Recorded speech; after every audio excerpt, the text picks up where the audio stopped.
here we go. And, well, the Bucs are still alive, guys. The Buccaneers are now in first place in the NFC South. Holy jamoli.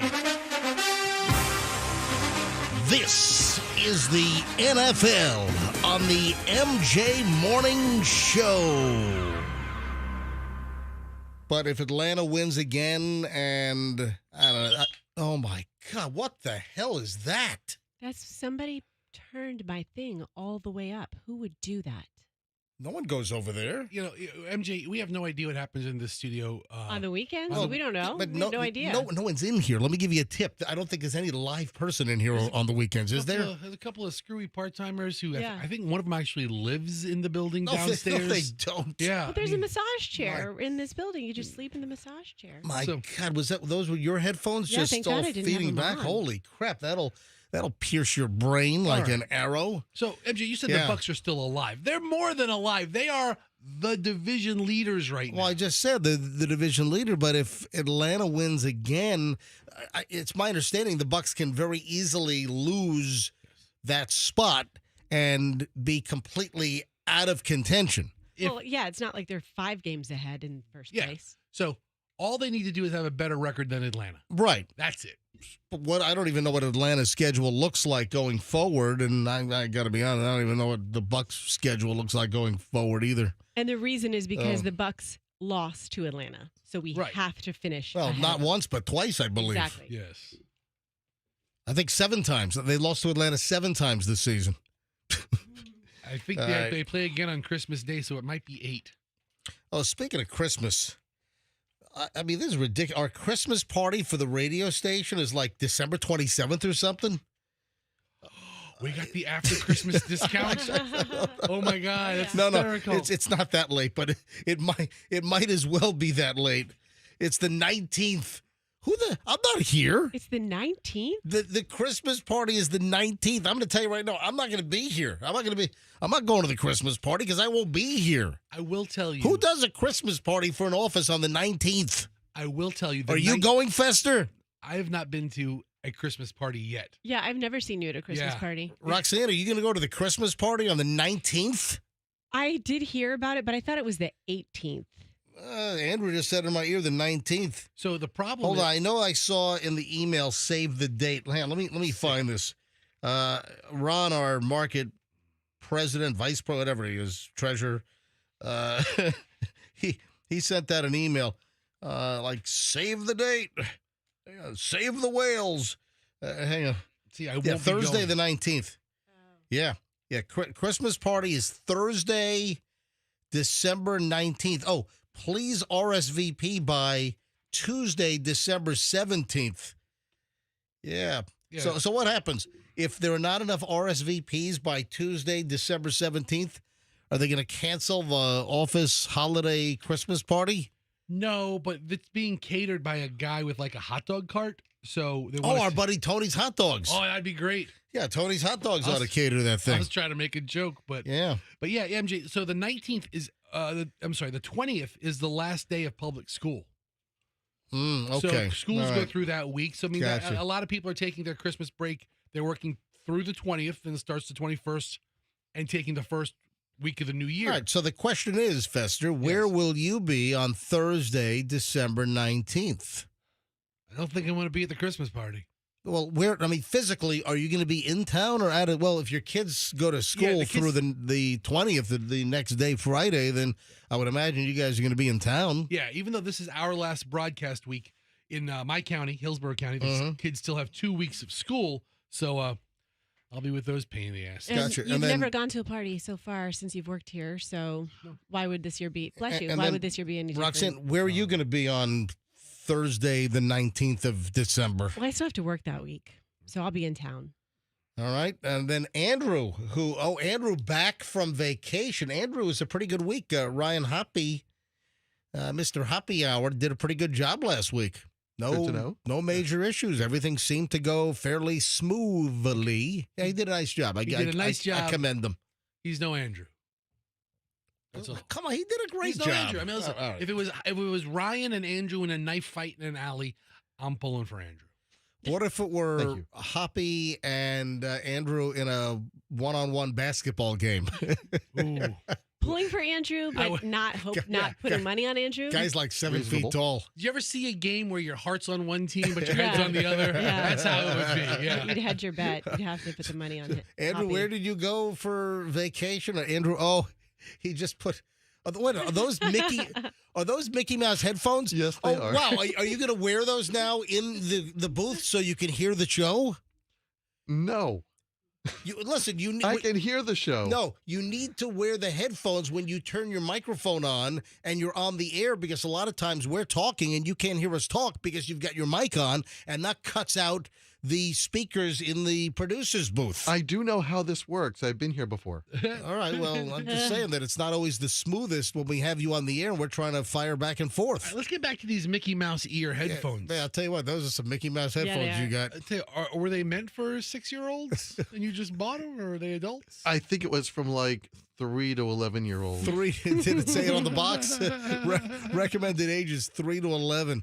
So Andrew has red headphones on, and on the top of the headphones, it has the Mickey Mouse ears.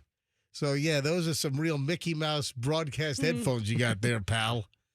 Yeah, on top of, well, this is a whole Mickey Mouse studio, but it's a Mickey Mouse operation. It is. Well, listen, but the good news is that the new MJ Morning Show studio is finally under construction after over 4 years of being promised. Listen, when Beasley approached me back in the late spring of 2020 about bringing the MJ Morning Show back to the Tampa Bay area, and of course we had talks all during the summer, and then we finally put together a deal in September of 2020, and then we started back on the air October 5th of 2020. They had promised me from the get-go, even during just the conversations, that a new studio would be built. And then when I finally got here to see the studio, I was horrified at this thing. I was totally, completely horrified when I finally walked in here to see the studio. I'm like, oh, my God, this is... And they said, don't worry, you'll have a new studio by first quarter of 2021. And, of course...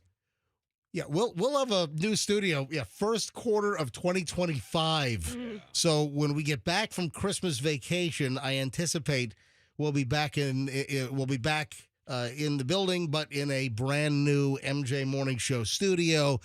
Which again, that's going to have some growing pains. I hope the microphones sound right, and I don't think they're connecting any of the wires underneath the board. Until you find it's a problem. Let me tell you right now. Let me tell you that this studio is a dump. I mean, this studio is an absolute complete dump. But I like the microphone sound. So I like this. I like the way the mics sound. And a lot of times you move to a new studio, there's all kinds of tweaking and there's all kinds of acoustic issues. All right, 6:08 at the MJ Morning Show. Just getting rolling here on a Monday. I don't even know. What's today's date? Today's the 9th. All right.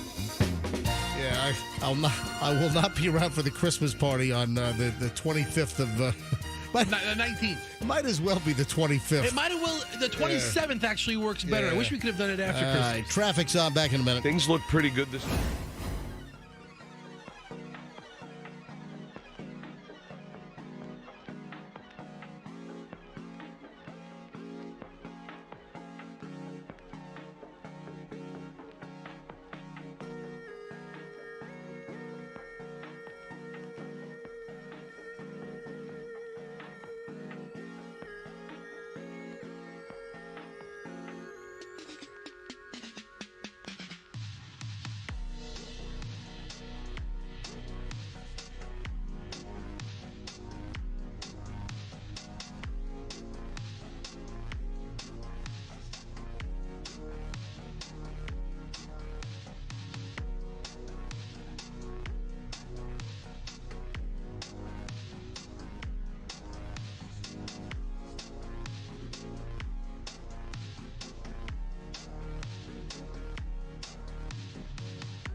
It's 104.7 FM. Oh, don't forget, a little over an hour from right now. In fact, 1 hour and 9 minutes exactly from right now will reveal the next Santa Slayless song and your shot to win $1,000 later this morning.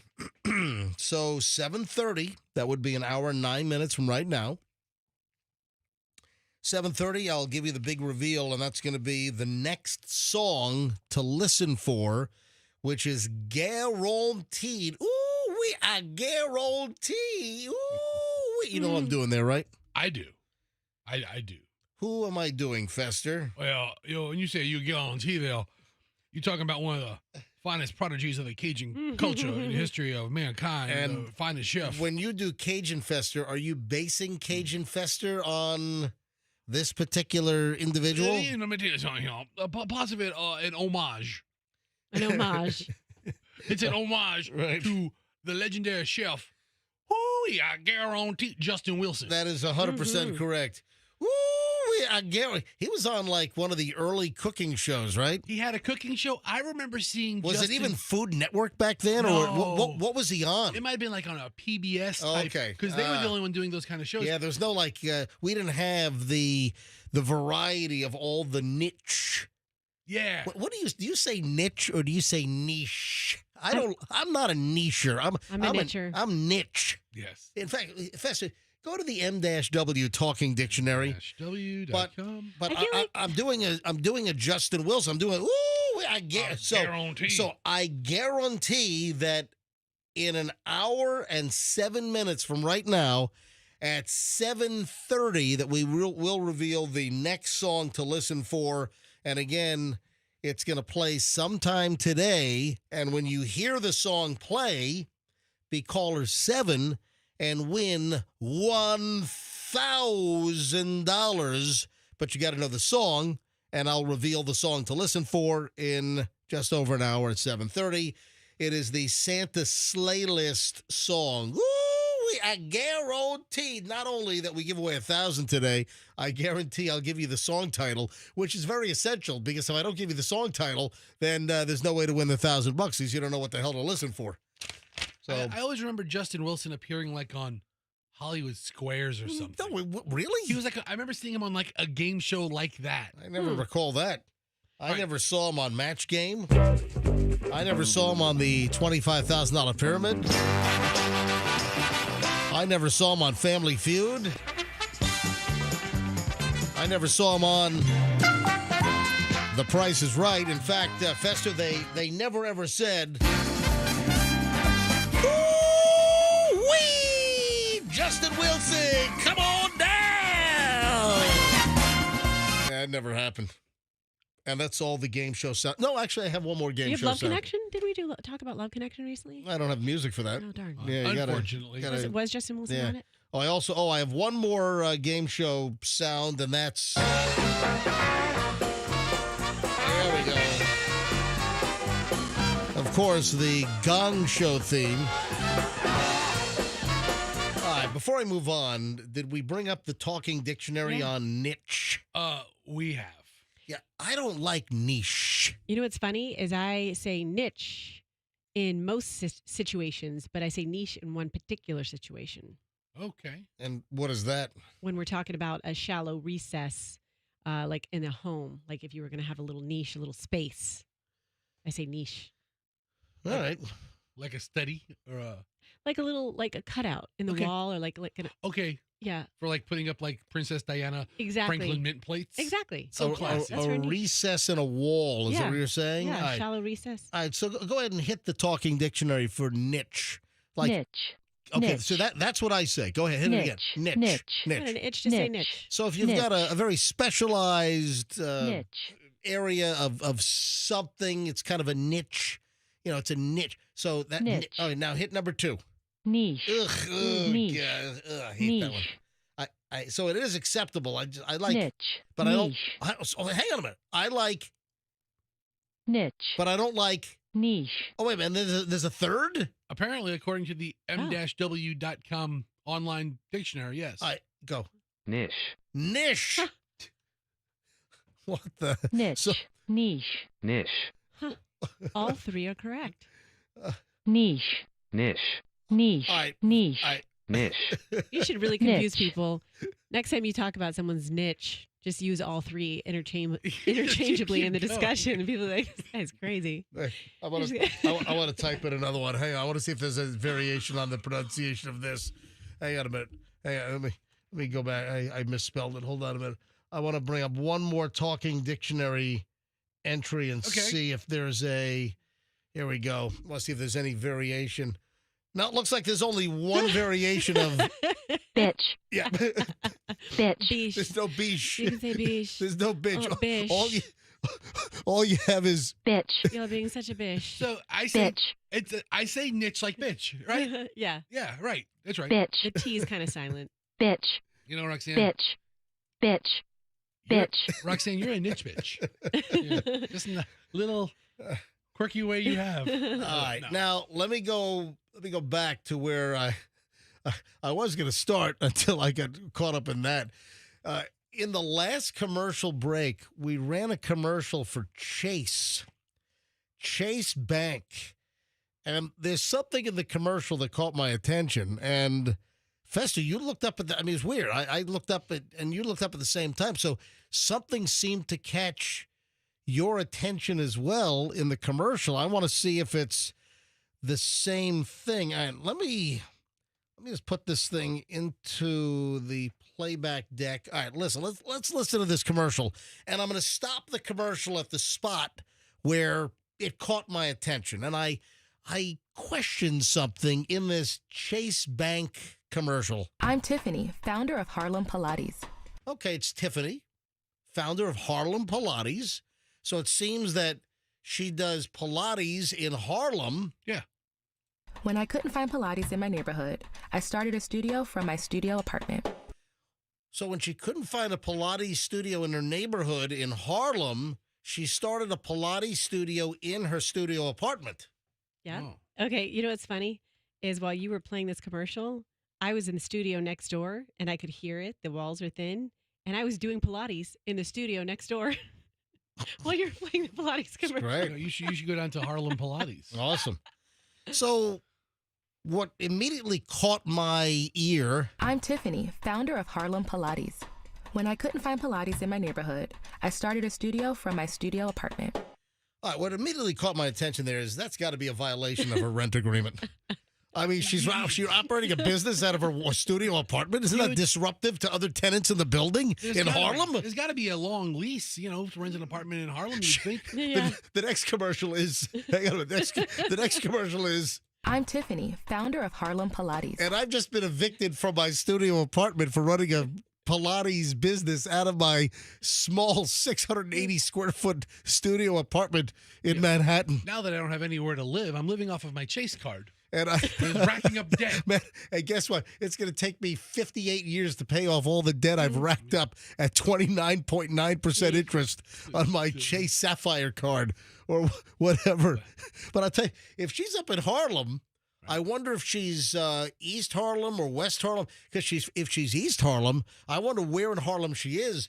Because if she's at First Avenue and 117th, you know what that means, don't you? No. I It don't. means, come on. What? I don't know. Come on. First Avenue and 117th, come on. I live in, Come on. I live in Tampa. I don't even you know know- where you know- Yeah, that Broad doesn't Rain mean- is. anything to I'm me. going to go to the ridiculously obscure phones right now. Does anyone know why I'm mentioning First Avenue and 117th Street in Harlem? In East Harlem. Does anyone know why? 800-990-1047. There is a crucial, very important reason why I mentioned First Avenue and 117th Street in Harlem. Does anyone know what it is? Is that where the Globetrotters practiced? Anyone know? 800-990-1047. Is that- 800-990-1047. 800-990-1047. And don't cheat and look it up on Google Maps. Don't cheat. Yes. We only want to talk to Harlem savants. Yeah, okay, don't look it up. That's it. The phones are ringing. Is Is that it like a movie's play? Like, obviously, it's something historical. Well, you don't know, obviously. Well, it's historical, right? Hang on, let me see. Charles on line 1. All right, put Charles on hold, would you please, Andrew? Andrew, put Charles on hold. Good morning, Charles. Why am I mentioning First Avenue and 117th in Harlem? Because she's moving on up to the Jeffersons. No, the Jeffersons moved to the east side? well, Yes. that is the east side. Yeah, but that's like Lower East yeah, Side. but it's east side. But no, not Lower East Side, Upper East Side. So Upper East Side's before you get to Harlem. So the Jeffersons probably lived in, I don't know, the 60s, 70s, or 80s on 1st, 2nd, or 3rd Avenue. They lived on the east side, lower than Harlem, but upper than the park? Yeah. So, well, no, the park starts at 60th, 59th, 60th. This is fascinating New York City geography. And goes to 110. Okay, Come on. I'll take your word for it. Now, Charles, that is incorrect, but thank you very much for attempting to guess. All right, Frank is in. This is the last. I got to get Fester's take on the commercial as well. All right, Frank, last call on this. Frank, why am I mentioning 117th and 1st Avenue?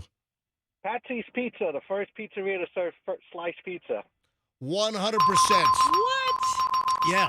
So Patsy's Pizza is between 117th and 118th on 1st Avenue, and it's one of the oldest coal-fired ovens in the city, like 1932 or something.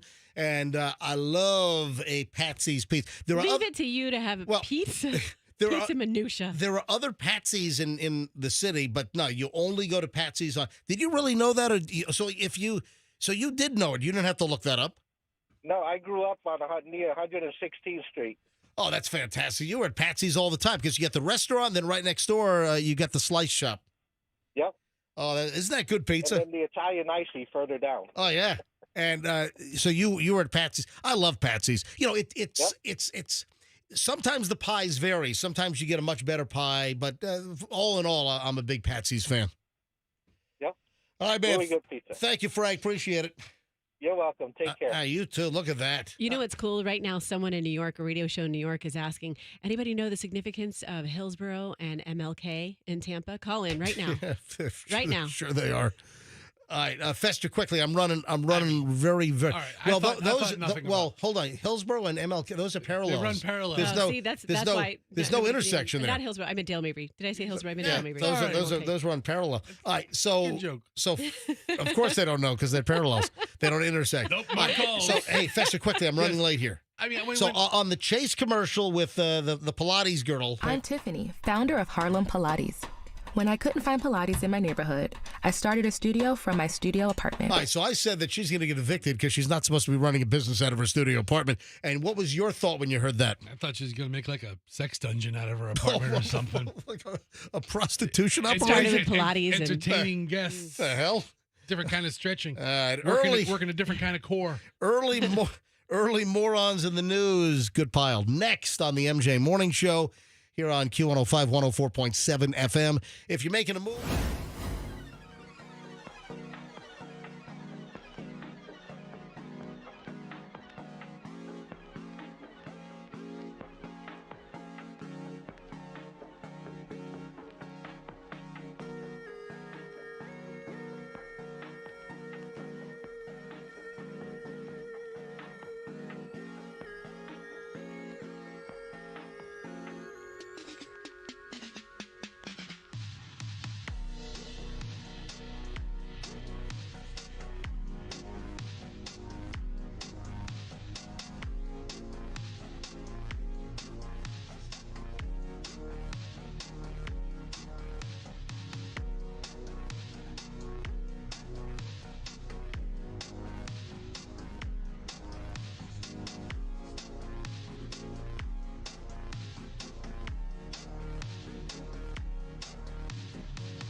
It is 6:42. It's the MJ Morning Show. About 45 minutes away at 7:30. We'll give you the next Santa Slayless song to listen for $1,000 later today.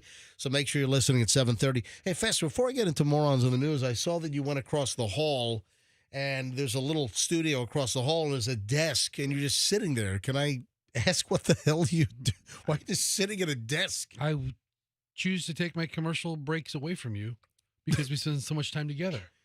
So you just go across the room and you just sit at a desk, like you're raw dogging it on an airplane.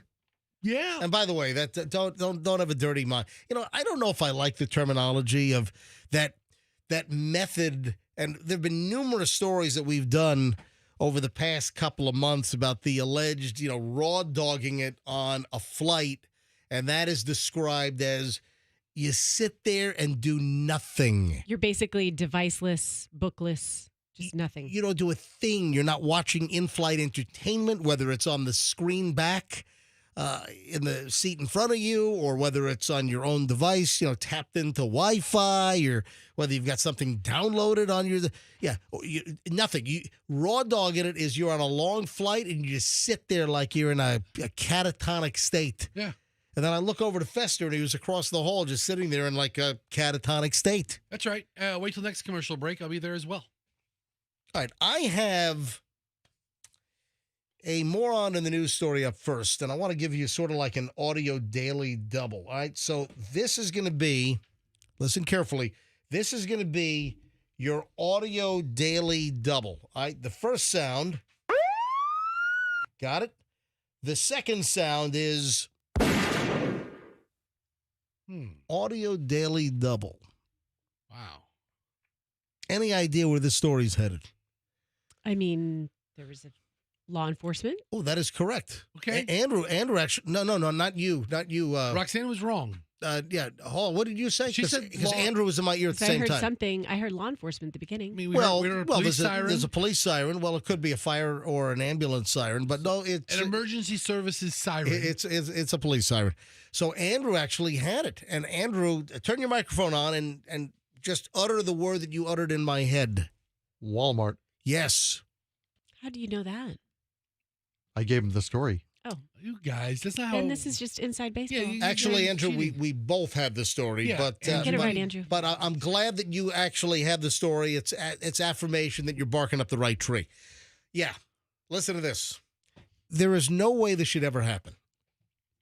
Zero times that this should ever happen. This is inexcusable. A deputy here in Florida shot herself in the leg at Walmart. Oh no, Yeah, oh my God. that's awful. Was she on duty, like in the uniform? Yeah, well, here we go. Listen. Out of Deltona, not Daytona, but Deltona, deputy recovering after she accidentally shot herself in the leg at Walmart over the weekend on Saturday. According to the Volusia County Sheriff's Office. Oh, that's where that really other animated sheriff is, Mike Chitwood. Mm-hmm. Yeah, see if Mike Chitwood has commented on this. Hey, Andrew, do me a favor. Bring up some of our Mike Chitwood. Remember, we had Mike Chitwood with some really great audio when he was commenting on some story. Yeah, the incident happened about 1 p.m. at the Walmart in Daytona on Howland Boulevard, if you know the area. Officials say the female deputy got injured after the accidental self-inflicted gunshot. Deputies on the scene were able to provide aid until EMS showed up and took her to the hospital. The sheriff's office said she's doing okay, expected to recover from her injuries. No further details on the accident were released. Now, I have questions. How can they not give more details? I got a lot of questions. Like, Yeah. was it a P320? Although there's a lot of questions, I don't know if I believe that that's a thing with the 320. And I'm not going to elaborate, but if you know, you know. I don't think I buy that whole deal. But listen, there's no reason why any police officer, or anyone for that matter, should shoot themselves in the leg accidentally. And I don't know whether she was off duty or whether she was doing like private security. Like if she were on duty, and she was Off duty where, law enforcement is paid extra to do off duty work. but if she's in her uniform, Yeah. and I've met hundreds of deputies over the years, unless they're in plain clothes, the gun is always holstered on the hip. Yeah.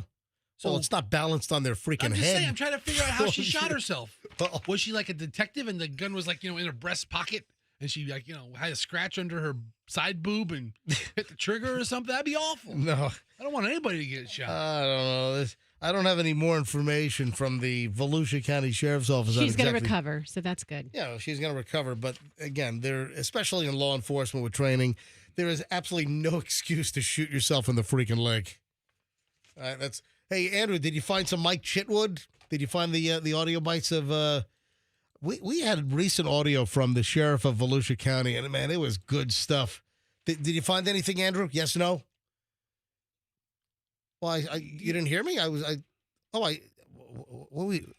You're pulling other audio. Yeah, I was looking for. We had recent Mike Chitwood audio from Volusia County that was, if I recall correctly, was very, very entertaining. Try to remember the story. Do you remember what the story was? Here, I have an audio clip off of YouTube of him yelling at parents to do your job. Nah, that wasn't it. I don't think that was it. Oh, that was he. Somebody targeted the sheriff with lasers. No, he went viral because he was telling parents to do better job parenting with all of like the school hoaxes, that were being called in. Hang on a minute, I think we have it. No, that's not the one I'm looking for. Hang on a minute, hold on. Starting Monday, we're going to have a billboard. We're going to have a poster out. I'm going to show you every kid that's been arrested and where they go to school. And then from there on out, we're going to publicly shame them and their parents. So parents, do your job. Don't let Sheriff Chitwood raise your kids. This is absolutely ridiculous. No, I remember that one. That was like, I think over the summer. That was about 6-7 months ago. I remember that one. Yeah. All right. Is this okay? This is the most recent one? All right, hang on a minute. So far this year, there have been 207 threats who have come in. We've arrested 7 people for written threats to kill.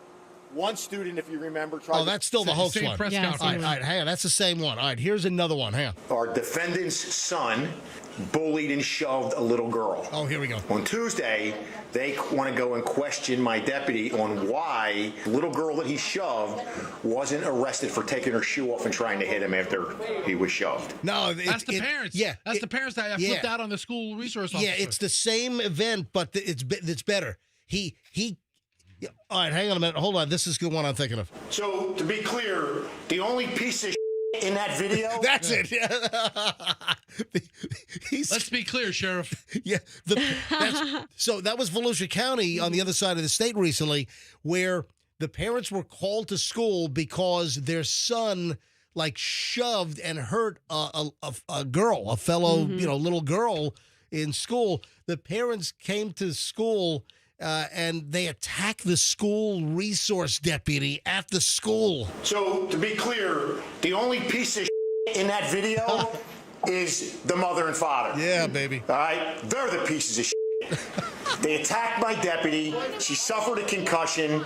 And the caveat to all this, her ass deserves to be fired. She's a VPK teacher. I am not going to have pieces of like that come in and attack a deputy who's doing their job and not expect that you're going to be held accountable for that. So to say that I'm furious is beyond. There's no reason I got a deputy home with a concussion for something so goddamn trivial. Yeah, that's him.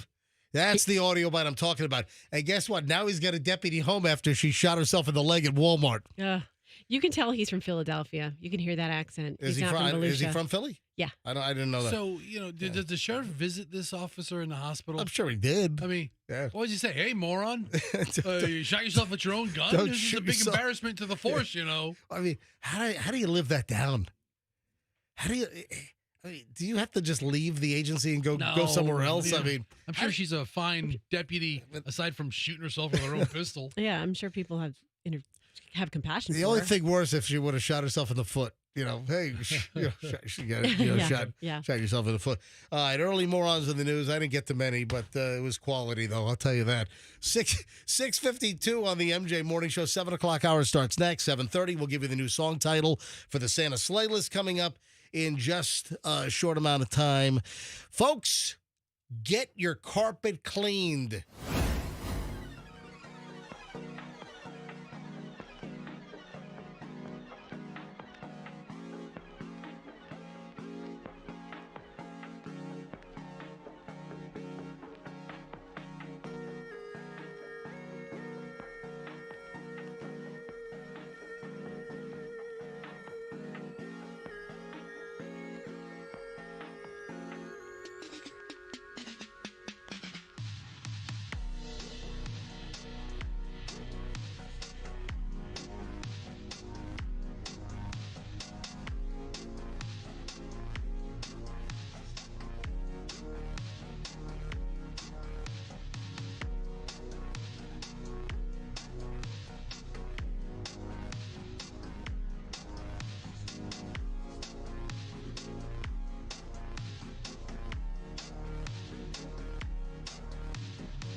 Right now is busted. And the little promo sweeper that just ran, live from the MJ Morning Show Rundown Studio, I think we're only going to be able to run that for another, a couple of weeks or so, because we should be in the new studio relatively shortly. Now, also, before we make the move down the hall, before we move to the brand new MJ Morning Show studio, which finally freaking is getting built, I don't want to be like a guinea pig in there. I just want to make sure that room is 100% perfect. I don't want all kinds of little problems to crop up. I just want it to be totally in working order with all of the nuances worked out, because we've had some other radio morning shows move into new studios before us, and all of them complaining about bugs. And listen, that's going to happen. In any situation. Like lice bugs? No, just little things to work out. And I just want to make sure that I want to try to make sure everything is working and everything's connected and everything that we need is in, operating order before we actually, utilize it live on the air. Well, good luck with that. Because I think the plan is to not only finish that studio down the hall that we'll be moving into, but destroy this one simultaneously. No. We have to do some runs in that studio. We got to do all kinds of testing and dry runs in that studio before we shut this one down. I'm gonna demand that. All right, 7:03 at the MJ Morning Show here on Q105. It's 104.7 FM. Hey, just a quick note on a couple of things. First of all, the Santa Slayless song. Today's song title will be revealed by me, or maybe I'll let Fester reveal it, or maybe Roxanne, or maybe I'll just go out on 4th Street and get some stranger to reveal it. Mm-hmm. Yeah. All right, so no, 7:30, so 27 minutes away, now 26 minutes away. At 7:30, we'll give you the brand new song title to listen for that will guaranteed play today at some point. And when you hear the song that I'm about to reveal at 7:30, I'll give you the title. When it does play, just be the 7th caller and win $1,000 cash here on the MJ Morning Show and on Q105. So it could happen during the MJ Morning Show. We play it, which we did last week, or it could happen later on in the day. But someone's guaranteed to win $1,000. And this is local only. It's not one of the national contests. This is only local Tampa Bay area here on 104.7 FM. And last week we gave away, $5,000? Monday, Tuesday, Wednesday, Thursday, Friday, we gave away $1,000 a day, and local listeners hauled in a $5,000 payload last week. And then another $5,000 this week here on Q105, 104.7 FM. Oh, there was one other thing I was going to mention, and it just slipped my freaking mind. What is it about? Getting a hold of me. It's, it's really fantastic. The amount of content I'm getting from you, the listener, or just great commentary, or just people just reaching out saying hello, whatever. The volume is increasing dramatically. I just want to remind everyone that if you have anything for the show, if you've got a hot tip, you got some gossip, if you need to remain anonymous, I will absolutely abide by that, even under threat of subpoena. You can get a hold of me. My private email it's as easy as can be. It's mj@mjmorningshow.com. mj@mjmorningshow.com. That's my private email, mj@mjmorningshow.com. And then, of course, my DMs are open on my Instagram.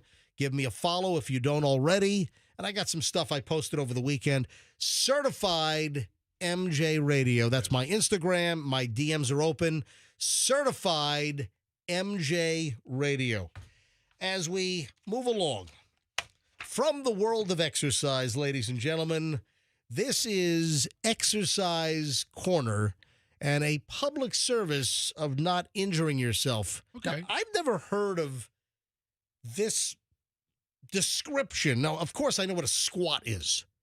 And Roxanne, if I'm not mistaken, weren't you just doing Pilates or squats, or what were you doing during the first commercial break about an hour ago? Well, I actually did do a couple little squats. I went in the side studio, just the one here to the left, and I was doing some of my stretches, some of my cat stretches, and some of my squats. Excellent. Well, I've never heard this description of squats, but there's a warning here. Okay. Why? This is according to an orthopedic surgeon. So this is not some willy-nilly, just, some crackerjack squat expert. Exactly. TikTok trying to get clicks. No. But this is from an orthopedic surgeon who I think is still trying to get clicks. Is on TikTok. Yeah. So, okay. But give me a follow. Hey, the clock is ticking on the clock is ticking on TikTok, because it's next month that it has to be sold to a U.S. company or be banned. So, man, what's going to happen? The Supreme Court is going to obviously get a hold of this very quickly. But, man, the clock is tick-clocking or tick-tock clocking. What does his doctor say? All right, so the doctor says why you should never do, I never heard this expression, ass-to-grass squats. You get down super low. Oh, yeah. So you're putting your ass on the grass. You should never listen to this. Don't even think about tapping that grass. Because your knees will blow out, right? Very, very clever line there from the Post here.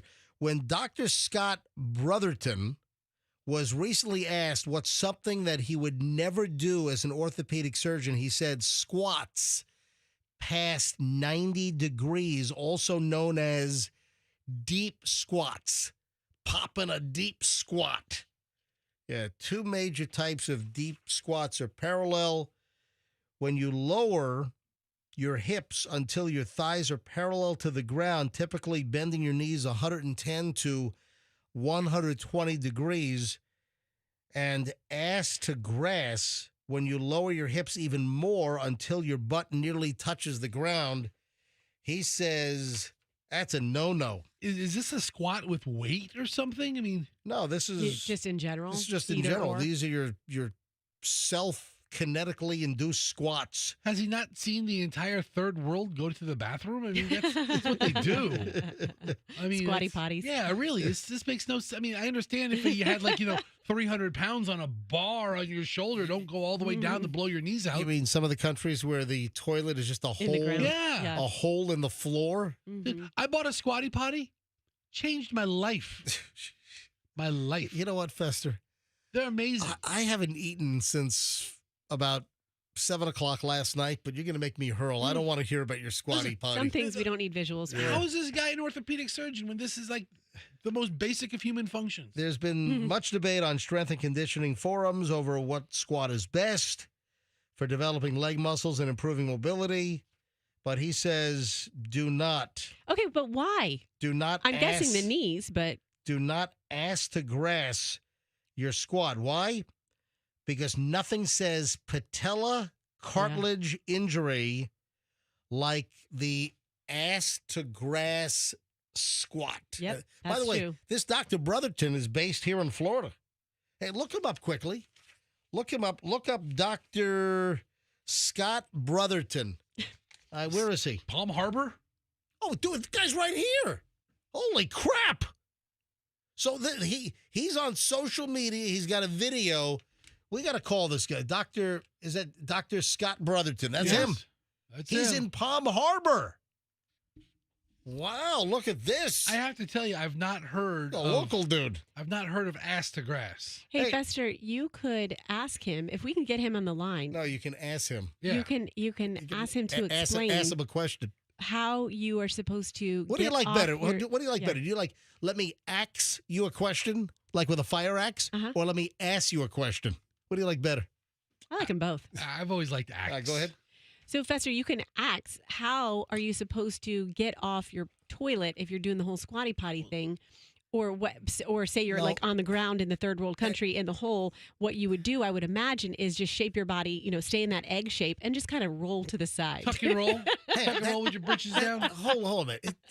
Using a squatty potty or even the third world country hole in the ground toilet, that doesn't qualify as a It's a deep squat. It's a deep squat. But it's ass to grass. But listen, It's the pressure coming up. So that's why you got to roll like an egg. I think it's the repetition. It's the repetition of the squat Listen, up and down, up and yeah, down. every day. Usually people go to the bathroom every sometimes day. a couple times a day. Yeah. It doesn't. That doesn't count. Every All day right, of your I'll tell you life. what. Scott Brotherton is right here locally in Palm Harbor. Maybe we get him on the phone and you can ask your Papa Squat squatty potty question. I don't know if I care that much. However, I'm sure the doctor does a great job. So the patellofemoral joint is where the kneecap patella meets the thigh bone, the femur, at the front of the knee. And when you bend your knees for a deep squat, you put excess stress at that point, at the joint. And the stress can damage the cartilage that cushions the joint. And then I guess you're barking up a big old knee replacement surgery tree. Woof, woof. Patella tendonitis. Get a lot of that Yeah. going. And knee cartilage injuries are very, very common. I will say, though, in all of the things we've ever reported on this show, it's the first time I've heard ass to grass. Same here. I've heard all That's the... really the reason why I'm doing the story, because I've never said or heard ass to grass. I've heard all of the uts. Guts to butts, guts to nuts, nuts to butts. I'm trying to picture how. That's usually when two people have to pass each other in tight. tight, like let's say this hallway. It's not an exercise. Like if me and one of the engineers have to both walk down the hallway, we have to turn sideways. Or you're going to go butts to butts. Or nut to butt, depending on who's facing which direction. Or nut to nut, or nut to gut, which is depending on height. I've never thought of any of those terms when I pass anyone in the hall. Oh, yeah. When two guys brush by each other, see what parts touching what, and that's what it is.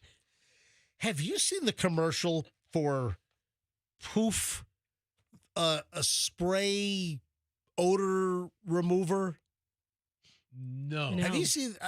I've never seen this until like 4 o'clock in the morning. So last week I had one of my nights, just my sleep schedule was messed up, and I fell asleep on the couch at like 8:30 p.m. and I woke up at 3. Mm-hmm. And essentially that was my night's sleep. And Michelle didn't wake me up. She let me sleep on the couch all freaking night. So I woke up at like 3:30, and I turned on TV at 3:30 in the morning. And I was watching. I don't know what I was watching, but is that where the guy eats it? Yes. Yeah. The guy, she sprays the freaking cleaner. This is Poof. Yes. The most powerful pet odor eliminator in the world. No harsh chemicals. No harsh chemicals at all. No fragrances. None. Seriously? Look at that! It's safe for people, pets. My gosh. He just sprayed it in his mouth. Yeah. Okay, I've seen this guy. I forgot it was named Poof. I've never heard of Poof. I've heard of Poof Daddy, which basically just masks all the scents with baby oil. Okay, a little different. A little different. Now, wait a minute here. I have never seen this commercial during normal hours. Does it only run at 3 and 4 o'clock in the morning? I think I saw it on some obscure cable channel. I've never seen this. Clearly they must be buying really cheap TV commercials, or maybe obscure cable networks that maybe 12 people are watching. But I've never seen this until last week. Poof! And the guy spray. We got to get a hold of this stuff. We got to go get some, and I want to spray it in Fester's mouth. Spray it right in MJ's face. I mean, you're the one. This is Poof, the most powerful pet odor eliminator in the world. No harsh chemicals. No harsh chemicals at all. No fragrances. None. Seriously? Right there. Right. It's safe for people, pets, and the planet. What's this? Oh. That's pure ammonia. Oh. Just gotta poof it. Check this out. Wow, I don't smell anything. All right, so he claims to have pure ammonia on a white card, and then he sprays the Poof on the ammonia, and it completely dissipates the ammonia smell. Poof, it's gone. Well, that's the point. That's the name of the product here. Literally nothing. That's because there's nothing to smell. Poof is a commercial-grade formula. A no-nonsense, no... Who is this guy? I don't know. He's great. But are you telling me in the world we live in today where we are about to ban red number 3 that there's nothing bad for you in Poof? That Poof is just... You saw the guy spray his face. Apparently, Poof does not contain red dye number 3, which, by the way, that is on the list. First it was 2, now it's 3. I remember that was a big deal. When I was a kid, red dye number 2, that was a big, big deal. And something disappeared for quite some time because of the red dye number 2 ban, and now we're headed toward a red dye number 3 ban. And then isn't red dye 40 a bad one too? There's all kinds of red dyes. Fester, we gotta get a hold of this. Fester, you got to go buy this, and you got to spray this in your mouth tomorrow morning. Poof! I don't know. Odor eliminator. A formula used in the country's largest municipal waste companies to eliminate organic odors and make entire communities. Well, are they spraying landfills with this? I guess so. Poof! Poof, there it is. No, keep playing it. Well, it goes on for a while. Okay. More livable. Yet it meets the most stringent safety standards. Pet odor, poofing. Odor on the pets. Poof. Urine. Poof. Fester. Poof! You're the one that needs poof. That was another thing that I was going to bring up is like when Fester walks into the room all ripe smelling. Yeah, we just poof Fester. Listen, we poof you. We can poof you, and then we can poof MJ's hair, and we can add that as an element. Like it doubles as like a hair gel. By the way, my hair's very My hair's very flat today. Yes. Yeah. You have a big mat of poof in it. Yeah. You poof the poof. I have not poofed out my hair yet. My hair is very flat, so my hair is anti-poofed right now. Yes, Andrew, you're doing little hand gestures. He's giving me look at the time. Yeah, it's 7:17, so I want to keep on track to start my hour and 20 minutes of nonstop MJ about 7:25. So let's go ahead and do that. All right, ladies and gentlemen, MJ Morning Show listeners, we'll have Poof in here tomorrow. We'll spray it in Fester's mouth, and then we'll also have a bottle of Poof for whenever Fester does smell. We're going to spray it in your mouth. You're the one that talks all that crap. We'll spray it in each other's mouth tomorrow. So go find out where you get Poof. Does it say where to get Poof? Online, it's $15 at Walmart. Oh, so you can get it at Walmart. I'm looking online. So I haven't. Walmart's. If you look at the logo, you look at the label on Poof, it kind of has the Walmart little sunshine starburst, the Walmart little things coming out as well. I don't know. Anyway, all right, 7:18 at the MJ Morning Show. We are packed with an hour and 20 minutes of nonstop MJ. Next, we have and there's a lot of new stuff we got to kind of comment on regarding the assassination of that United Healthcare bigwig. Man, this story continues to be crazy. We'll give you the song title for the Santa Slayless song in about 11 minutes at 7:30 for your chance to win $1,000. So everybody, heads up, stand by. It's all on the way from the MJ Morning Show here on 104.7 FM. It is Q105. Now,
It is 7:27 at the MJ Morning Show, 3 minutes away.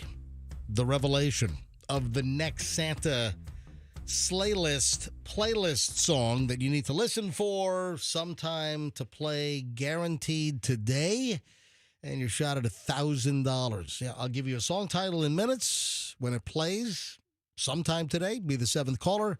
You win $1,000. Gave away $5,000 last week. 5 winners, $1,000 apiece. Another $5,000 this week here on the MJ Morning Show and on 104.7 FM Q105. So heads up. I've got a little bone to pick with Chloe. She might still be sleeping because it's 7:28, and I'll give her a little bit longer, so I'll disrupt her getting ready for work this morning. But I got a little bone to pick with Chloe, my daughter. Oh, also, she was in the vehicle with me at the supermarket last night when some boneheaded schmuckface did something which, oh man, this ticked me off. So, supermarket, boneheaded schmuckface. What did they do? I will explain coming up in just a bit. Hey, Fester, you were all excited here last night. You're like, oh, this is fantastic. And listen, I think it's good economically as far as impact to the area. Fester, what are you all excited about? I got to say, the old Outback Bowl is gone. It's now the ReliaQuest Bowl. Yeah, when did Outback Bowl, what was the last year of the Outback Bowl? I think it was 2 years ago. I think it's been 2 years it's been the ReliaQuest Bowl. So 3 years ago. Right? The last 2 years it's been right. ReliaQuest is a big company. I don't know if they're based out of Tampa And or what. They do like IT. I think they do like IT solutions. Does McVeigh still do? Yeah. So he runs Jim the. McVeigh, yeah. Jim still does that. So a couple of years ago when I went to the ReliaQuest Bowl, Mr. McVeigh was still the manager of the whole operation, president of the bowl. Gotcha. And this year we have an awesome game. I mean, a lot of years we get, teams that really nobody gives a crap about. Like, Mississippi State. Ooh, who cares? And hello to Jim's son, John. Yeah. John McVeigh's been a long time huge fan of the MJ Morning Show, so yeah, I know he still listens. So the this year I saw the new playoff brackets. Yep. And I'm like, oh, okay, it's a couple of pretty good matchups. One team got snubbed, Alabama, which is the biggest team in college football. I don't care who you are or who you root for. All right, so the ReliaQuest Bowl, formerly the Outback Bowl. Yeah. And before that, it was the Long John Silver's Bowl. Okay. Or it was called the Hall of Fame Bowl, okay, maybe which meant nothing. The Hall of Fame was the Hall of Fame game. The Hallmark Hall of Fame Bowl. Yeah. Anyway, so Fester, the revelation of, and these are big teams. Yeah. Oh yeah. I mean, this One's is a big team in our family. Is this now the biggest matchup in the history of the Outback Bowl or ReliaQuest Bowl? I mean, they've had big matchups before. I mean, but this is really big. But for this year, High Tide! High Tide! High Tide! High Tide! I don't think that's what they say, but have you not seen the commercial? Oh no, that's a commercial. That's a commercial. The guys yelling High Tide! it's like, so before you go to see the team, know their war chant. What? I don't even know. Is it like a cleaner? Like I don't even know. I don't even know. I gotta look it up now. I don't even know what it's a commercial for. The players are walking by, just giving them a side-eye look. Yeah. So the players are coming. I guess the Alabama players are coming off the tour bus. It's Allstate. Is it Allstate? And this guy is this it? Here we go. Some people just know they can save hundreds on car insurance by checking Allstate first. Like, to check your school's saying first before saying it. High tide. High tide, guys. High tide. High tide. High tide. High tide. It's roll tide. Yeah, checking first. the players are staring at him like, you creep. High tide. Instead of.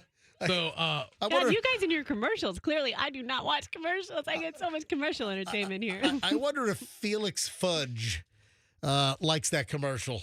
Yeah, Felix Fudge is St. Petersburg, a friend of mine for many, many years, who is a huge Alabama fan. And Alabama has not had the best of seasons. Well, I mean, they had a great season. They've had some big losses. It's not a Nick Saban season. And whenever Alabama loses, I send Felix a little text, sorry. Yeah. And then he writes back like a 7,000-word text. So boy, look at you, your little sports crap talking, MJ. All right. So the ReliaQuest Bowl, which is going to be what date? It's New Year's Eve. Yeah. This is the first. All right. So New Year's Eve at noon, it's going to be Alabama Crimson Tide, High Tide, High Tide, Roll Tide, and it's going to be versus the Michigan Wolverines. Oh, yeah. Listen, that's pretty a big. Yeah, I mean, they won last year. They were the champions last year. Two blue chip teams. I mean, when it comes to football franchises, these are among the biggest in America. So clearly, with national exposure, it being played at Ray J, those are two phenomenal teams, and obviously going to bring good exposure to the Tampa Bay area, because they're saying that the economic impact for Tampa Bay area is going to be like $1.2 billion, $176 million paid to universities, $4 million to charities since 2016, according to ReliaQuest. One of our like close friends here in Tampa, he's big Alabama fan. And so does he say High Tide? Yeah, he says High Tide, and he's gonna get get it sweet and all this, and Doug's Michigan team, and they crap talk with each other all the time about their teams. But we're gonna be out of town, wah wah wah. So Doug just found this out. This is a big game. I will be back in town for the first time for New Year's Eve in a long time, so we'll actually be here during that part of the holidays. You want to go to the game? Let me get you a press pass so you could report on it? I'm sure I could call Jim up, but I'm not one to bug people for stuff. Hey. Yeah. I'll be sitting in the press box eating the free food. So you're gonna bug Jim for? Oh yeah, I go to Reliant Quest Bowl every year. I've gone to the Outback Bowl for the last 20 years. It's one of my favorite days of the year. All right. What are the top U.S. cities for affairs during the wintertime? Birmingham, Alabama. I do not see them on the list. Ann Arbor, Michigan. Not on the list. Tuscaloosa. I don't know where. Tell you what, though, I don't drink a lot of soft drinks. I don't drink a lot of, Cokes or Pepsis or Mountain Dews. I mean, when I do drink a soft drink once or twice a year, it's generally an ice cold root beer. Yeah. And a lot of times it happens to be at El Cap. Okay. Right down here on 4th Street, a famous El Cap, cheeseburger and like an IBC bottle of root beer. But seriously, I only drink a soft drink like once a year. Now, I love fizzy stuff, and I drink a ton of sparkling water. I buy it by the case, and, I just put a couple of squirts of lemon and lime in there, and to me, it's like, 0-calorie fizzy pleasure. But I do like a soft drink, but it's very, very rare. And with Michigan coming to town, and I do like this soft drink. It's been a long, long time since I've had this, but I love it. It's good. What soft drink, Fester, or Roxanne for that matter, or Andrew, the producer, what soft drink might I have to get to close out the old year going into the new year with knowing that we've got Alabama and Michigan coming to town for the Reliant Quest Bowl? Come on, what soft drink? I mean, come on. I think I know. I have a legitimate guess. Okay, guess. All right, what do you think it is? Verner's Ginger Ale. That is correct. Oh, it's a big Michigan thing. product? Oh, yeah. So it originated out of Detroit, I think, years ago. Well, hold on, Andrew, was that on the air? No. All right, you got to tell me when it's on the air, when it's off the air. All right, because I can't tell. Oh, can you do me a favor? Can you make sure in the new studio? All right, can you do me a favor in the new studio? Make sure that in my earphones that they can make it sound like that. I know when you're talking on the air or off the air, please. How can I mess with you then? I can't tell. So on the box it says a Michigan original since like 1866. Oh, yeah. And if you go to the supermarket, they typically have Verner's. It's in a green box. And Andrew said in my ear, go ahead, say it. I have a 12-pack of cans in my fridge right now. Right? Yeah, don't put them in your freezer. They'll explode and make a mess. It's a really spicy or gingery. It is. It's a spicier gingery. Yeah. Oh, my God. It's 7:36. Son of a bitch. I blew right past the revelation. Oh my, folks, I apologize. This was not some kind of no. This was not some kind of a ploy to get you to listen longer. I'm sorry, folks, I apologize. I'm running just a little late here. All right, it's 7:37 now, and this is the latest I've been. I've been very good in giving out the Santa Slayless title on time. All right, here we go. Ladies and gentlemen, it is the Santa Slayless song that you must listen for. It'll play sometime today. Guaranteed. Woo-wee. Guaranteed. This is a doozy. Oh, this brings back memories. The song you're listening for from Santa's playlist or Santa's Slaylist is Afternoon Delight. What the bleep? Wow. Afternoon Delight. What is that? What are the lyrics on it? Yeah, it's Skyrocket at night. Skyrocket. Yeah, skyrocket in flight. Afternoon, because it's Afternoon Delight. Right. You're getting some afternoon, some daytime action with Mrs. Claus. Yeah, Afternoon Delight. So when you hear Afternoon Delight play on Q105, which I don't know if it ever has, when you hear that play sometime today, be the 7th caller at 800-990-1047 and win $1,000 with the Santa Slaylist. When it's right, it's right. Yep. Afternoon Delight. When you hear it, be the 7th caller and win $1,000. It'll happen sometime today here on 104.7 FM, Q105. And my apologies for being just a little bit late. Wow, these lyrics are pretty racy. Yeah, I'm going over the lyrics as well, and I'm thinking they did not beat around the bush at all. Oh, No. don't say beat around the bush. Rubbing sticks and stones together make the sparks ignite. Could be just a landing strip. All right, so now here, let me read some of the lyrics.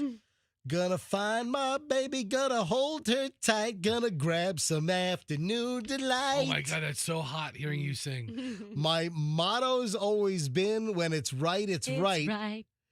Why wait until the middle of a cold, dark night when everyone's a little clearer in the light of day, and we know the night is always going to be there anyway?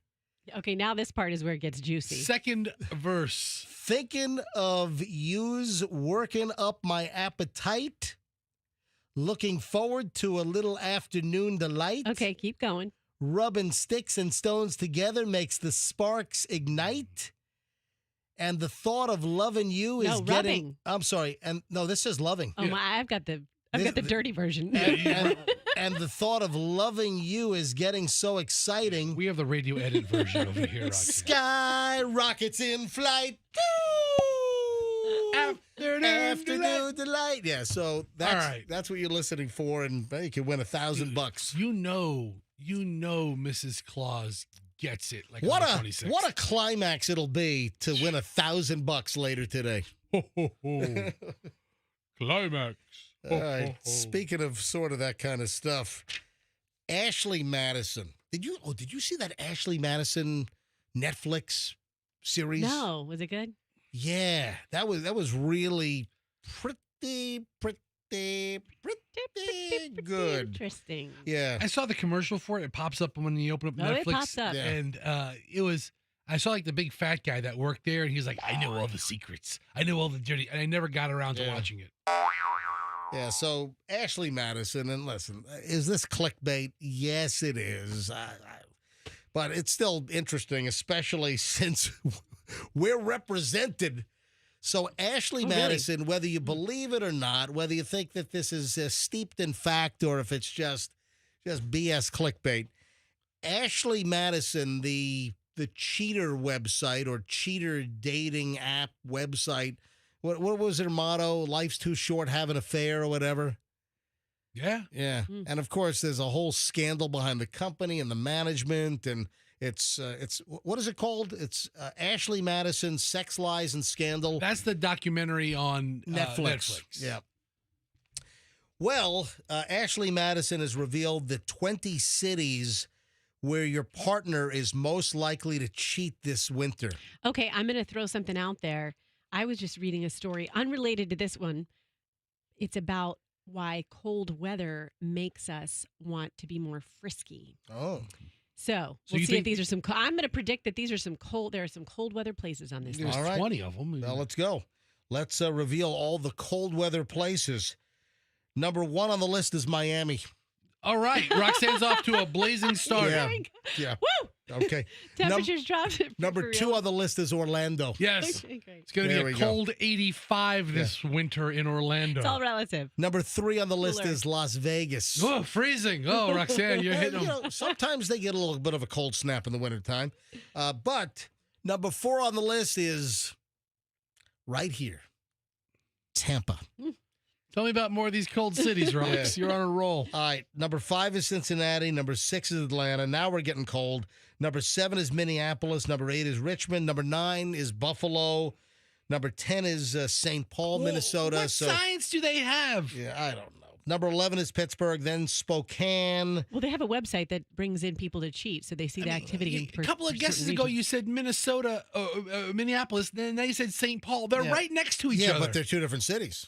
We got Dallas and Fort Worth. Yeah. Oh, they're humping all over the place over there. So you got Denver. Did I say Cleveland? You got Spokane. Cleveland is 13. Denver's 14. Baton Rouge. Yeah. Oh. Listen here. Baton Rouge, Louisiana. Ain't none of that infidelity thing going on here. Yeah, Cajun Fester with his thoughts about Baton Rouge, Louisiana being number 15 on the Ashley Madison list of 20 cities where your partner is most likely to cheat this winter. Listen, I call my little buddy downstairs my Baton Rouge. You know what you know what Baton Rouge means. What about a little Cajun spice? Listen, you do know, to the English people, Baton Rouge means red stick. So, hello there, little ladies. Y'all want to see my Baton Rouge? I'd be happy to show it to you. Go Tigers! You're looking for some baton twirlers on the sideline at a Tigers game, huh? You, Roxanne Wilder, you a baton twirler? Back in your college days? Baton twirler. Back in your junior college days, you played with some batons? I bet you did, girl. I wish I'd been a baton twirler. I wish you were too. I wish you still is. Roxanne Wilder here, look, I'll take you out to the bayou here. I tell you what. Ooh, Cajun Festa. I'll leave you looking like a big old bowl of gumbo. Etouffee, jumbo, whatever. All right, number 16 is Tucson. Number 17, Reno. Number 18, Colorado Springs. Number 19, Bakersfield. Bakersfield, I can tell you, nothing's going on there except meth. It's a big meth. You know, Roxanne Wilder was in Bakersfield back when she was playing with some Baton Rouge. And then number 20 is Aurora. I guess that's Aurora, Colorado? Aurora, Illinois, or Aurora, Colorado? Hang on a minute. Wayne's World was hang on a minute. I can tell you right now. It looks like it is. It looks like it might be. You know what? I can't tell by the map. It's both. It's a tie. Aurora, Illinois, and Aurora, Colorado came in at a dead tie. Yeah, it looks like it might be Aurora, Colorado.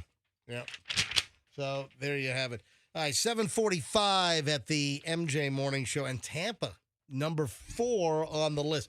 Now, I don't know if that includes St. Petersburg and Clearwater, or Homosassa, or Waimama. Listen, Homosassa, slow-moving manatees. Hey, speaking of Florida cities ranking high, this is kind of pretty cool here. And again, it's maybe a little clickbaitish, but a consultancy real estate company, which consults in real estate and tourism, they put out a list of the top 100 best cities in the world. And Florida's represented. And I saw that, let's see, Miami's number 23, Orlando is number 37, and Tampa is number 91 on the best cities in the world. Okay. Wow. I gotta be honest. I mean, Tampa's clearly better than Orlando. Agreed. Yeah. Mm-hmm. To me, I find Orlando to be a dump. But listen, that's just me. Orlando's it just feels congested. It's a tourist trap destination. It is. It's a total tourist destination. I mean, if you ask people from around the rest of the country to name one city in Florida, I bet you Orlando's a lot of their first guesses because of Disney and everything they fly in for. Let me call Chloe. Ask her to do one thing. I don't ask Chloe for much. Ask her to do one thing. I did for her, and I just needed her to do one thing. One thing. Hello? Chloe? Yes. Good morning. Hi, good morning. It's Dad and Fester. And I figured. Roxanne, we're live. Hey, hold on, Chloe. Okay. You're being awfully short with us this morning. I mean, it's real. Are you in some rush? I'm really in the middle of getting ready right now. Chloe, what did I ask you to do last night? Okay, you asked me to check the oven. I get it. I didn't check right. I'm sorry. So Chloe asked me to cook some chicken breasts for her, and I put chicken breasts in a Pyrex.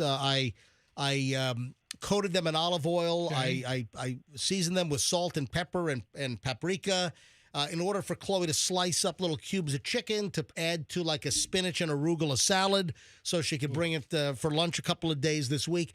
So I even had my thermometer, and I was checking to make sure I only cooked the